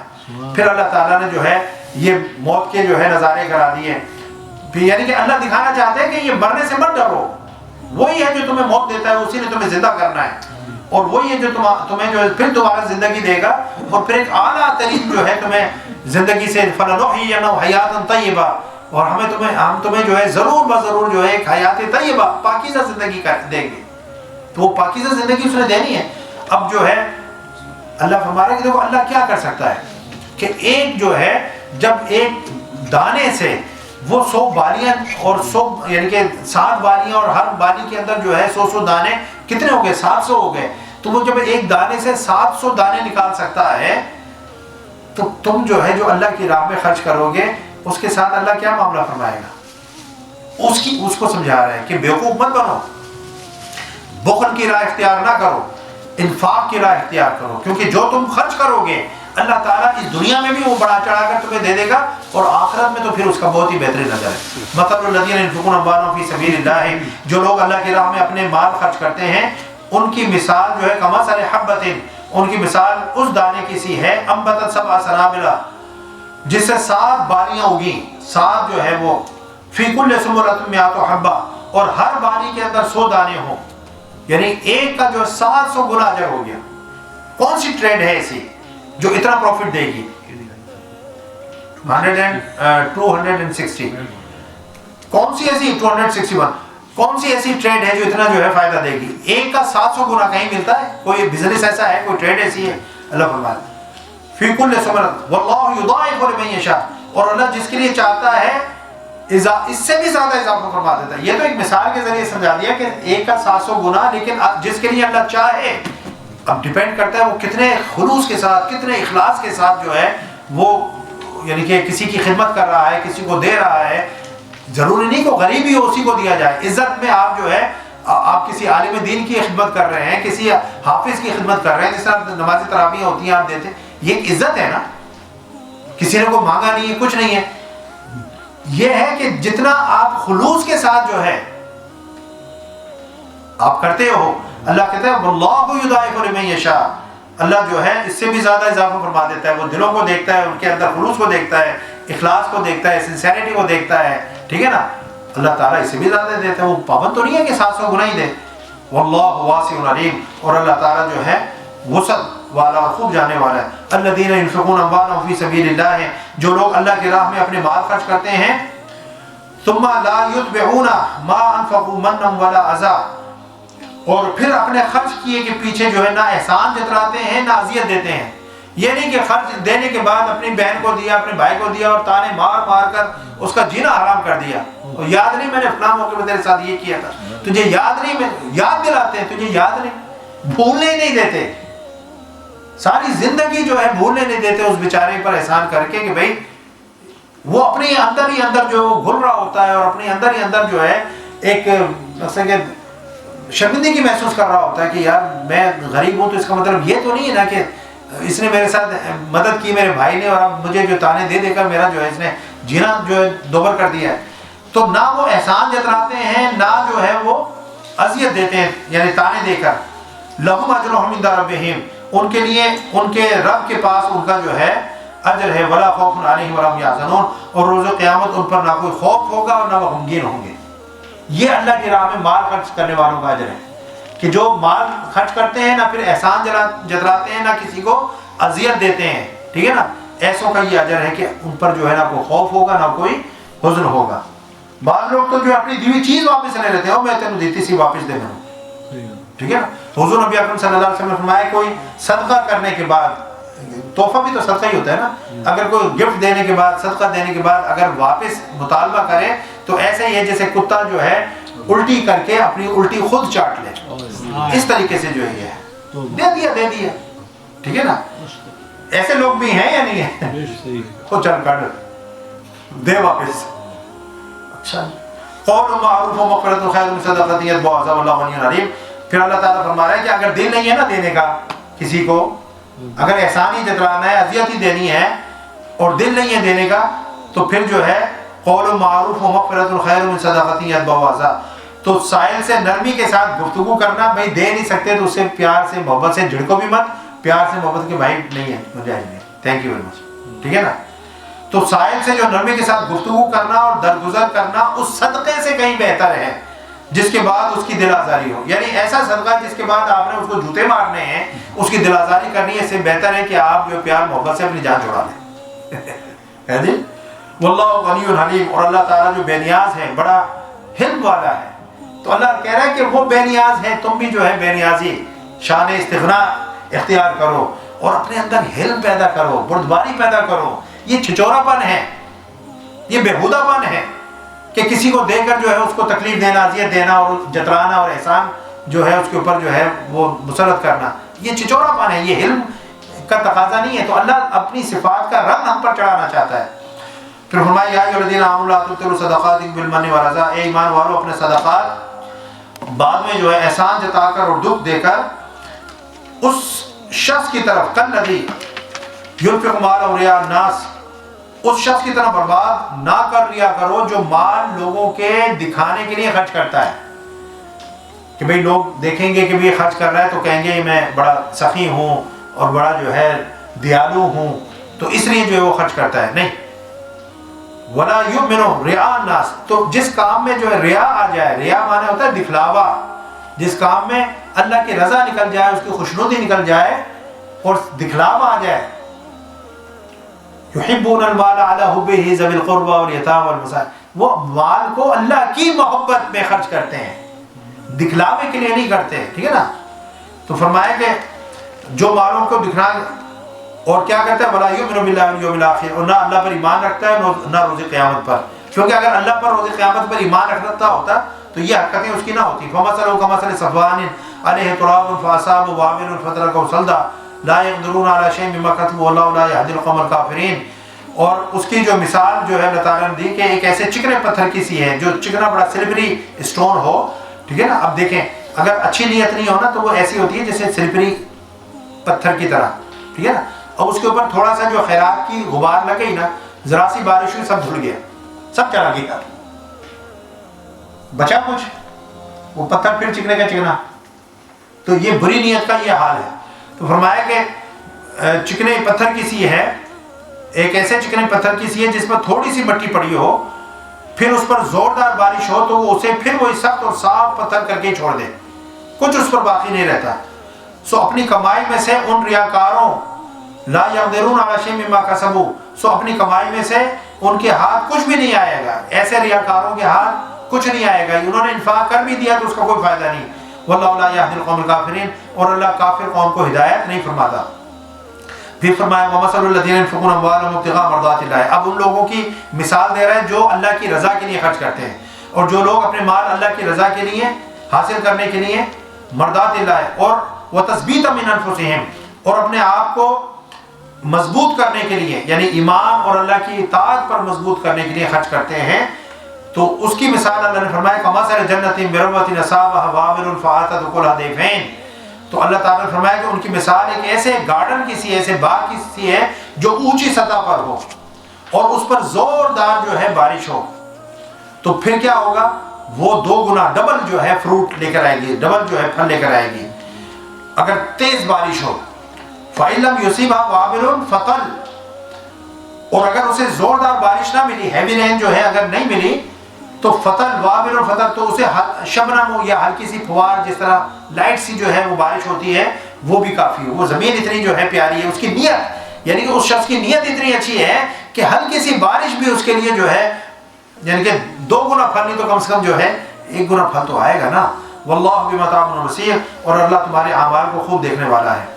پھر اللہ تعالیٰ جو ہے فرمایا کہ اَیَوَدُّ أَحَدُکُمْ أَن تَکُونَ لَهُ جَنَّةٌ مِّن نَخِیلٍ وَأَعْنَابٍ تَجْرِی مِن تَحْتِہَا الْأَنْہَارُ، کیا تم میں سے کوئی شخص یہ پسند کرے گا کہ اس کے پاس کھجوروں کا انگوروں کا ایک باغ ہو؟ اب کھجور انگور کے باغ ہیں جس کے نیچے نہریں بہتی ہوں. اور اس کے لیے اس میں کھجوروں اور انگوروں کے علاوہ بھی، یعنی اتنی زرخیز زمین ہے اور اتنا شاندار باغ ہے کہ کھجوروں اور انگوروں کے علاوہ بھی اس میں جو ہے لہو فیہا من کل ثمرات، ہر طرح کے جو ہے اس میں پھل ہوں. وَأَصَابَهُ الْكِبَرُ، اور ایسے وقت میں جو ہے یعنی کہ حالت یہ ہو گئی کہ ایک طرف شاندار جو انگور اور کھجوروں کے باغات ہیں جس میں اور بھی پھل ہیں، اور وہ بڑھاپے کو پہنچ گیا، ضعیف ہو گیا. ٹھیک ہے نا. اب ضعیف مقصد یہ اب مزید وہ محنت نہیں کر سکتا، اب وہ دوبارہ ایسا باغ لگا نہیں سکتا، ٹائم ختم ہو گیا نا اس کے پاس. اب دوبارہ وہ ایسا باغ نہیں اگا سکتا، باغ تو تیار ہونے میں ٹائم لگتا ہے. وَأَصَابَهُ الْكِبَرُ، وہ بڑھاپے کی حالت میں پہنچ گیا اور اچانک ہوا کیا، وَلَهُ ذُرِّيَّةٌ ضُعَفَاء، اور حالت یہ ہے کہ اس کی جو اولاد ہے ابھی اس کی اولاد بھی ناتواہ ہے، اس کی اولاد بھی ابھی چھوٹی ہے، بچے ہیں، خود بوڑھا ہو گیا ہے، اولاد چھوٹی ہے. فَأَصَابَهَا إِعْصَارٌ فِيهِ نَارٌ فَاحْتَرَقَتْ، اللہ اکبر. اور ایسے وقت میں اس باغ پر ایک آگ کا بگول آ جائے جس میں نری آگ ہو، ایک بگول آ کر گرے جس میں آگ ہو. فَاحْتَرَقَتْ، اور وہ باغ اس کے اندر جو ہے جل جائے. كَذَلِكَ يُبَيِّنُ اللَّهُ لَكُمُ الْآيَاتِ لَعَلَّكُمْ تَتَفَكَّرُونَ. اب آپ دیکھیں اس آدمی کی محرومی اور پریشانی کا کیا عالم ہوگا جس کی ساری زندگی کی کمائی لٹ گئی، بچے چھوٹے ہیں، خود بوڑھا ہو گیا، اب دوبارہ محنت کر کے ایسا شاندار باغ اگا نہیں سکتا، تو اس کی پریشانی کا، اس کی محرومی کا جو ہے کیا عالم ہوگا. كَذَلِكَ يُبَيِّنُ اللَّهُ، اسی طرح اللہ تمہارے لیے نشانیاں واضح طور پر بیان فرماتا ہے. لَكُمُ الْآيَاتِ لَعَلَّكُمْ تَتَفَكَّرُونَ، کہ تاکہ تم غور کرو. سو کیا تم چاہتے ہو کہ آخرت میں تمہارے اعمال کا باغ بھی ریاکاری کی آگ میں جل کر بھسم ہو جائے؟ اگر تم ریاکاری کے ذریعے سے مال خرچ کرو گے تم تو سمجھو گے کہ میں نے بڑا کچھ جو ہے آگے کے لیے بھیج دیا، مر کر جب وہاں پہنچو گے تو تمہاری حالت اسی بوڑھے جیسی ہوگی جس کے باپ کو آپ نے جلا دیا، اس کے پاس ٹائم ہی نہیں ہے. اب وہاں جا کر آپ کیا کرو گے جب دیکھو گے کہ ریاکاری کی وجہ سے میرا سارا مال اور انفاق ضائع ہو گیا ہے، اب وہاں پر تو انفاق کرنے کا ٹائم ہی نہیں ہے. کیا واپس آؤ گے؟ کیا تمہیں واپس بھیجا جائے گا؟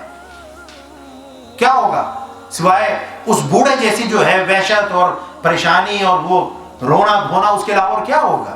اللہ فرمائے اس دنیا کے اندر تو اللہ کی رضا کے لیے جو کرو جو اللہ کی رضا کے لیے.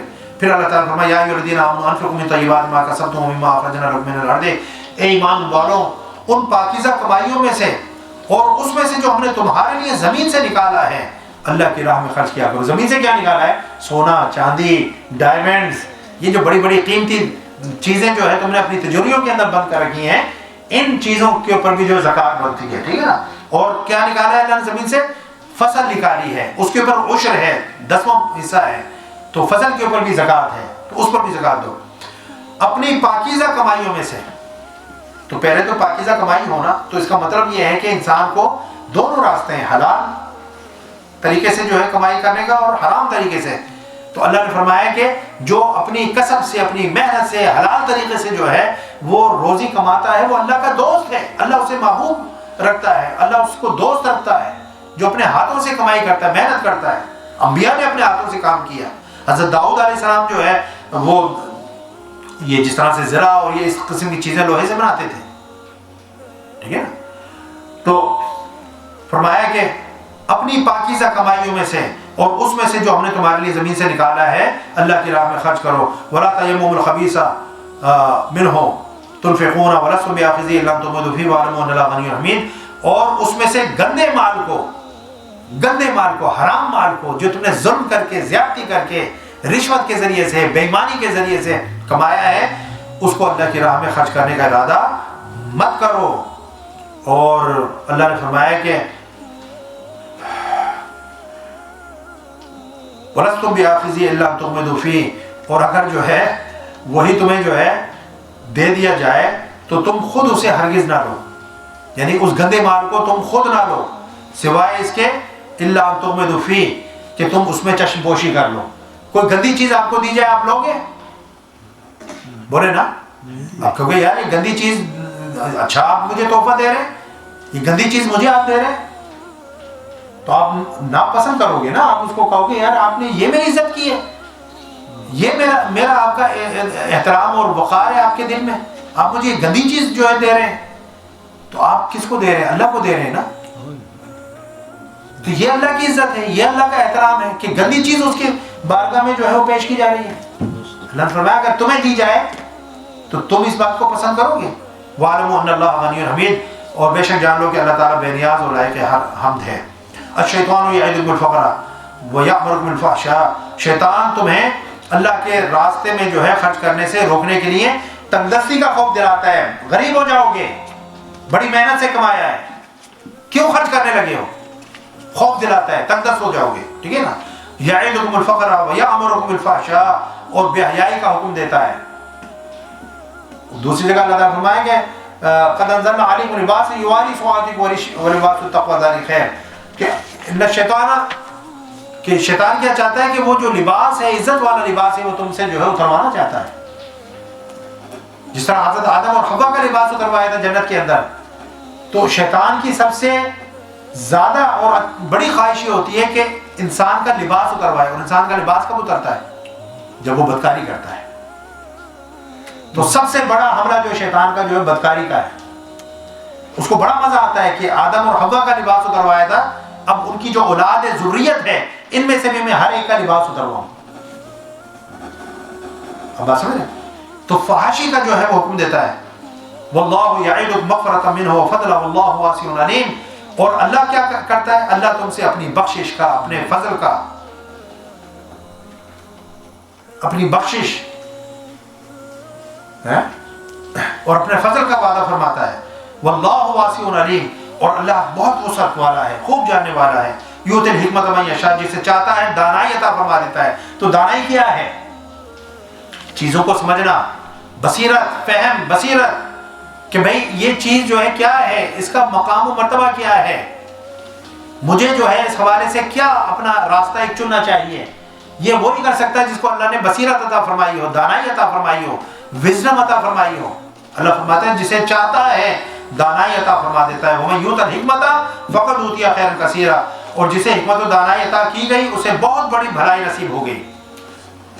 بیوقوفی کوئی جو ہے نعمت نہیں ہے، حکمت و دانائی جو بندہ سجیشیس ہوتا ہے، وائز ہوتا ہے، انٹیلیجنٹ ہوتا ہے، یہ ایک اللہ کی نعمت ہے۔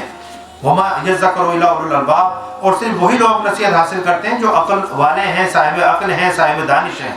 وَمَا أَنفَقْتُم مِّن نَفَقَةٍ وَنَذَرْتُم مِّن نَذْرٍ فَإِنَّ اللَّهَ يَعْلَمُ مَا لِلظَّالِمِينَ مِنْ أَنصَارٍ، اور تم جو کچھ بھی خرچ کرو یا تم جو منت بھی مانو تو اللہ اسے یقیناً جانتا ہے۔ وَمَا لِلظَّالِمِينَ مِنْ أَنصَارٍ، اور ظالموں کے لیے کوئی مددگار نہیں۔ یعنی جب منت مانو یا خرچ کرو تو وہ منت بھی اور وہ خرچ کرنا بھی صرف اللہ کے لیے ہونا چاہیے، نہ بتوں کے لیے، نہ اس کے نام پر، نہ اس کے نام پر، صرف اللہ کے نام پر جو ہے خرچ کرو اور اللہ کے نام کی نظر مانو، اور جو مانو اس کو پورا کرو، ٹھیک ہے نا؟ یہ ہے، ورنہ اللہ نے فرمایا کہ ظالموں کے لیے کوئی مددگار نہیں ہے۔ تو یہ کیا کرتے تھے؟ جانوروں کو لات، عزا، منات کے نام پر، اپنے بتوں کے نام پر ذبح کرتے تھے۔ تو یعنی کہ ان دا ذبح جو ہے وہ صرف اور صرف جو ہے اللہ کا نام، بسم اللہ اللہ اکبر، بسم اللہ اللہ اکبر۔ ان تبدوا الصدقات فنعما هي وان تخفوها وتؤتوها الفقراء فهو خير لكم ويكفر عنكم من سيئاتكم والله بما تعملون خبير، اگر تم خیرات ظاہر کر کے دو تو یہ بھی اچھا ہے، گڈ، اور کیونکہ اس سے دوسروں کو کیا ہوگی؟ ترغیب ہوگی، انسائٹمنٹ ہوگی، you will urge other people to come forward and donate for this noble cause۔ تو اعلانیہ بھی جو ہے صدقہ کرنا یہ اچھی بات ہے۔ اور وَإِن تُخْفُوهَا وَتُؤْتُوهَا الْفُقَرَاءَ فَهُوَ خَيْرٌ لَكُمْ، اور اگر جو ہے تم انہیں مخفی رکھو اور وہ محتاجوں کو پہنچا دو تو یہ تمہارے لیے اور بہتر ہے۔ اب جہاں پر معاملہ جو ہے کسی کی عزت نفس کا آ جائے، کوئی غریب ہے، کوئی محتاج ہے، بیٹی کوئی غریب ہے، کوئی محتاج ہے، اس کی عزت نفس کا، تو اس کو چھپا کر دو، اس کو لوگوں کے سامنے نہ دو۔ لیکن مسجد بن رہی ہے، ہاسپٹل بن رہا ہے، کوئی ایسا کام ہے، رفاع عامہ کا کام ہے، پبلک ویلفیئر کا کام ہے، تاکہ دوسرے لوگ بھی مجھے ڈونیشن دیتے ہوئے، لیکن نیت صحیح ہونی چاہیے، دکھلاوے کے لیے نہیں، وہ ہم پڑھ چکے ہیں، ٹھیک ہے نا؟ تو فرمایا کہ وَهُوَ خَيْرٌ لَكُمْ، اگر تم مخفی رکھو اور وہ محتاجوں کو پہنچا دو تو یہ تمہارے لیے اور بہتر ہے، یہ تمہارے لیے کیا ہے؟ اور بہتر ہے۔ پھر اللہ فرمایا وَيُكَفِّرُ عَنْكُم مِّن سَيِّئَاتِكُمْ، اور اللہ جو ہے تمہارے کچھ گناہوں کو تم سے دور فرما دے گا اس خیرات کی وجہ سے۔ یہ جو خیرات تم دے رہے ہو، اس خیرات کی وجہ سے قرآن کہہ رہا ہے کہ اللہ تمہارے کچھ گناہوں کو اس خیرات کی وجہ سے معاف فرما دے گا۔ واللہ بما تعملون خبیر، اور اللہ تمہارے اعمال سے باخبر ہیں. لیس علیک ھداھم، ان کا ہدایت یافتہ ہو جانا آپ کے ذمہ نہیں ہے. آپ کیوں پریشان ہو رہے ہیں یار؟ اپنے محبوب کو اللہ تعالیٰ فرما رہا ہے کہ محبوب آپ کیوں پریشان ہو رہے ہیں؟ ہدایت جو ہے یہ آپ سے اس بارے میں نہیں پوچھا جائے گا کہ بھئی وہ ایمان کیوں نہیں لایا. اچھا ایمان نہیں لایا تو اس کا مطلب ہے کہ آپ کے کام میں کوئی کمی رہ گئی؟ نہیں، یہ آپ سے بس کچھ نہیں ہوگی. آپ اپنا جو ہے کام کر دیں بس. لیس علیک ھداھم، ان کا ہدایت یافتہ ہونا آپ کے ذمہ نہیں. ولکن اللہ یہدی من یشاء، بلکہ اللہ ہی جسے چاہتا ہے ہدایت سے نواز دیتا ہے. وما تنفقوا من خیر فلانفسکم، اور تم جو مال بھی خرچ کرو فلانفسکم، یار وہ تم اپنے فائدے کے لیے کر رہے ہو، کسی پر احسان نہیں کر رہے. جو تم مال اللہ کی راہ میں خرچ کر رہے ہو اپنے فائدے کے لیے کر رہے ہو. وما تنفقون الا ابتغاء وجه اللہ، اور اللہ کی رضا جوئی کے سوا تمہارا خرچ کرنا مناسب ہی نہیں ہے کہ کسی اور انٹینشن کے ساتھ with any other intention you spend money. No, your intention should be only to seek the pleasure of Allah subhanahu wa ta'ala and to seek the the happiness of Allah subhanahu wa ta'ala. This should be the only and sole intention when you spend something on the way of Allah subhanahu wa ta'ala. وما تنفقون من خیر یوفی الیکم وانتم لا تظلمون، اور تم جو مال بھی جو ہے خرچ کرو گے اس کا اجر تمہیں پورا پورا دیا جائے گا، کوئی جو ہے اس کے اندر کمی نہیں کی جائے گی. اور پورا پورا کیا؟ ایک کا ایک نہیں، ایک کا 700 جو اس نے وعدہ کیا ہے. یہ نہیں کہ پورا پورا سے یہ ہو گیا نا کہ برابر برابر، نہیں، جو اس نے وعدہ کیا ہے. کیونکہ ان اللہ لا یخلف المیعاد، اللہ اپنے وعدے سے پھرتا نہیں ہے. جو اس نے قرآن میں وعدہ فرما دیا ہے وہ تو وہ دے گا ہی دے گا. تو یہ وری مت کرو کہ کوئی تمہیں کم ملے گا. وانتم لا تظلمون، اور تم پر کوئی ظلم نہیں کیا جائے گا. بے فکر رہو، اللہ تعالیٰ جو ہے ظلم نہیں کرتا. ان اللہ لا یحب الظالمین، اللہ تعالیٰ ظلم کرنے والوں کو پسند نہیں فرماتا. للفقراء الذین احصروا فی سبیل اللہ، خیرات جو ہے ان فقراء کا بھی حق ہے. احصروا فی سبیل اللہ، جو اللہ کی راہ میں جو ہے روک دیے گئے ہیں کسب معاش سے. اب جیسے اصحاب صفہ تھے، وہ لوگ جو دین کے لیے کام کر رہے ہیں اور ان کے پاس اتنا ٹائم نہیں ہے کہ وہ الگ سے کوئی اپنے معاش کے لیے کوئی بزنس اسٹیبلش کریں، کوئی جاب کریں، وہ انہوں نے اپنے آپ کو جو ہے دین کے لیے وقف کر دیا ہے. تو اللہ تعالیٰ فرما رہا ہے کہ جو قصب معاش سے روک دیے گئے ہیں، لا یستطیعون ضربا فی الارض، یعنی کہ وہ چونکہ امور دین میں جو ہے ہمیشہ مشغول رہتے ہیں، وہ زمین میں چل پھر بھی نہیں سکتے. ٹھیک ہے نا؟ یحسبهم الجاہل، زمین میں چل پھر کیوں نہیں سکتے؟ یعنی کمانے کے لیے جو ہے وہ ان کے پاس اتنا ٹائم نہیں ہے کہ وہ جا کر نوکریاں کریں، وہ کوئی جاب کریں، وہ کوئی جو ہے بزنس اسٹیبلش کریں. وہ سارا اپنا ٹائم جو ہے دین کے لیے لگائے بیٹھے ہیں. یحسبهم الجاہل اغنیاء من التعفف، اور جو جاہل لوگ ہیں، ٹھیک ہے نا، اب یعنی کہ وہ لالچی نہیں ہوتے، وہ کسی سے مانگتے نہیں ہیں، وہ کسی سے سوال نہیں کرتے، وہ خوددار بھی ہوتے ہیں، عزت نفس کے مالک بھی ہوتے ہیں. تو جو جاہل ہوتے ہیں نا، وہ ان کے زہد کی وجہ سے اور ان کے جو ہے طمع سے جو ہے باز رہنے کے باعث نادان جو ہوتے ہیں اور جو ان کے حال سے بے خبر ہوتے ہیں، انہیں مالدار سمجھے ہوئے ہیں. یہ تو بڑے مالدار ہیں. علامہ صاحب اتنے تھوڑے میں کیسے جو گزارا ہو جاتا ہے؟ یہ ہمارے ارشد محمود صاحب پوچھتے ہیں.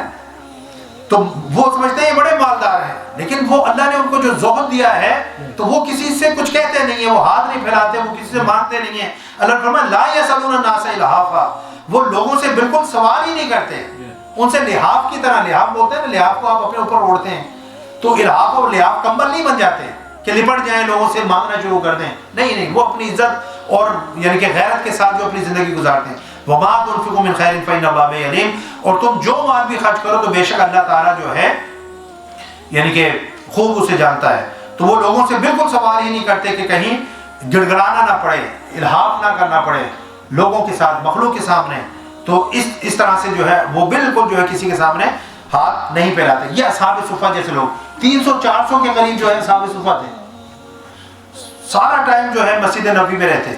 اب باقی جو صحابہ تھے وہ کام کاج پر چلے جاتے تھے، ٹھیک ہے نا، ہر وقت تو حضور کی بارگاہ میں صلی اللہ علیہ وسلم نہیں بیٹھے رہتے تھے، وہ اپنا بزنس بھی کرتے تھے، کام بھی کرتے تھے. تو اللہ نے ایسا جو حضور کی احادیث کی حفاظت کا بندوبست فرمایا کہ یہ جو اصحاب صفہ تھے، جو اسلامک یونیورسٹی کے پہلے اسٹوڈنٹس تھے، 300-400 کی تعداد تھی، وہ ہمہ وقت وہیں پر رہتے تھے. وہ حضرت ابو ہریرہ رضی اللہ تعالیٰ عنہ میں سے ایک ہیں. وہ کہتے ہیں کہ میں بھوک کا یہ عالم ہوتا تھا کہ میں باہر جا کر راستے پر کھڑا ہو جاتا تھا کہ صحابہ جو گزریں گے تو کوئی مجھے جو ہے ایسے صلح مار لے اور کہہ دے کہ آؤ کھانے کے لیے گھر پر جو ہے ساتھ چلو تو میری بھوک مٹ جائے. بولتے نہیں تھے، کھڑے ہوئے. تو ایک دن حضرت ابو بکر صدیق رضی اللہ تعالیٰ عنہ جو ہے وہ آئے تو چہرے سے پہچان گیا کہ بھوک کا عالم ہے. انہوں نے کہا کہ چلو میرے ساتھ چلو گھر پر کھانا کھاتے ہیں. تو اس طرح صحابہ کرام جو ہے جن کے پاس مال تھا کھانا تھا ان کو جو لے جاتے تھے. پھر ایک مرتبہ کہتے ہیں بھوک کا یہ عالم تھا، میں آپ کو یہ الحافہ کی بات بتا رہا ہوں کہ دین کے لیے جو وہاں پر وہ موجود رہتے تھے سارا ٹائم. اور صحابہ کرام جب کاموں سے واپس آتے تھے تو پھر ان سے پوچھتے تھے کہ آج حضور نبی اکرم صلی اللہ علیہ وسلم نے کیا کیا فرمایا، کیا کیا بیان فرمایا. تو وہ حدیثیں جو براہ راست خود نہیں سن پاتے تھے وہ ان اصحاب صفہ کے ذریعے سے ان تک پہنچ جاتی تھی. اب ادا کیجیے. تو حضور نبی اکرم صلی اللہ علیہ وسلم کے پاس جو ہے حضرت ابو ہریرہ رضی اللہ تعالیٰ عنہ بیان کرتے ہیں ایک دن بڑی بھوک لگی تو نہیں برداشت ہوئی تو جا کر میں نے حضور کا دروازہ کھٹکھٹا دیا. تو حضور نے کیا پوچھا کیا بات ہے؟ میں نے کہا حضور بھوک لگی میں اندر آ جاؤ. کہتے میں اندر آ گیا، اندر آ کر جو بیٹھا اتنی دیر میں پھر دستک ہوئی تو کوئی ایک دودھ کا جو ہے ایک پیالہ وہ ہدیہ تحفہ جو ہے لے کر حضور نبی اکرم صلی اللہ علیہ وسلم کے پڑوس میں رہتے تھے، بکریاں تھیں تو حضور کے پڑوسی بھی آپ کو جو ہے دودھ ہدیہ کرتے تھے. تو وہ دودھ آ گیا. اب جب دودھ ایک پیالہ تھا تو حضور نبی اکرم صلی اللہ علیہ وسلم نے جو ہے فرمایا کہ ساروں کو بلا لاؤ. اب حضرت ابو ہریرہ کہتے ہیں کہ میرا دل تو جو ہے یعنی کہ ایک پیالہ دودھ، میں خود اتنا بھوکا کہ وہ دودھ میرے لیے جو ہے سمجھ رہے کہ اگر ہوتا تو کافی ہوتا، ٹھیک ہے نا. اب حضور نے فرمایا کہ ساروں کو بلا لاؤ. کہتے ہیں حضور کا حکم تھا، میں ساروں کو بلا لایا. جب ساروں کو میں بلا لایا اور سارے وہاں پر بیٹھ گئے تو اب میں نے سمجھا کہ شاید حضور مجھ سے شروع کریں گے کہ میں پہلے آیا تھا اور میرا سب سے پہلا حق بنتا ہے. تو حضور نبی اکرم صلی اللہ علیہ وسلم نے جو ہے دوسری طرف سے شروع کر دیا. کہتے ہیں اب تو اور مجھے جو ہے کہ میرے پاس تو پہنچتے یہ سارا دودھ ختم ہو جائے گا اور آج مجھے کچھ نہیں ملے گا. کہ پہلے تو میں اکیلا جو ہے تھا تو چلو مجھے وہ تو ساروں کو بلا لیا اور اب امید تھی کہ مجھ سے شروع کریں گے تو دوسری طرف سے شروع کر دیا. کہتے ہیں اب میں دیکھ رہا ہوں یہ دودھ جو ٹریول کر رہا ہے ایک سے دوسرے کے بعد دوسرے کے تیسرے کے بعد. کہتے ہیں لیکن جب دودھ جو ہے میرے پاس آیا تو دودھ کا پیالہ بھرا ہوا تھا، ویسے کا ویسے ہی تھا. اور پھر جو ہے حضور نبی اکرم صلی اللہ علیہ وسلم نے فرمایا ابو ہریرہ پیو.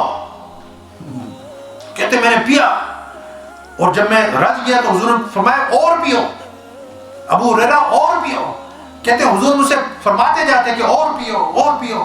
میں یعنی کہ پی کر میرا پیٹ جو ہے بالکل بھر گیا اور پھٹنے والا ہو گیا. میں نے کہا حضور اب نہیں پیا جاتا اب نہیں پیا جاتا. اور کہتے ہیں کہ پیالے میں دودھ پھر بھی ویسے کا ویسے. سبحان اللہ. تو یہ وہ اصحاب صفہ تھے جو اللہ کے دین کے لیے جو ہے وہاں پر رہتے تھے لیکن مانگتے کسی سے نہیں تھے، سوال کسی سے نہیں کرتے تھے. کوئی آ جاتا تھا لے جاتا تھا کھلا دیتا تھا کھا لیتے تھے لیکن اللہ کے در پر بیٹھے رہتے تھے اللہ کے دین کی خدمت کے لیے. اللہ تعالی ہم سب پر کرم فرمائے اور ہم سب کو جو ہے دین کا فہم عطا فرمائے. الحمدللہ آج ہم نے اللہ کی توفیق سے تیسرے سپارے کا پہلا کوارٹر جو ہے وہ جو ہے مکمل کر لیا ہے. کل کی نشست میں انشاءاللہ ہم تیسرے سپارے کا دوسرا کوارٹر جو ہے وہ اس کا جو ہے انشاءاللہ ترجمہ تفسیر بیان کریں گے. اللہ تعالی ہم سب کا حامی و ناصر ہو. وما علینا الا البلاغ. السلام علیکم ورحمۃ اللہ وبرکاتہ.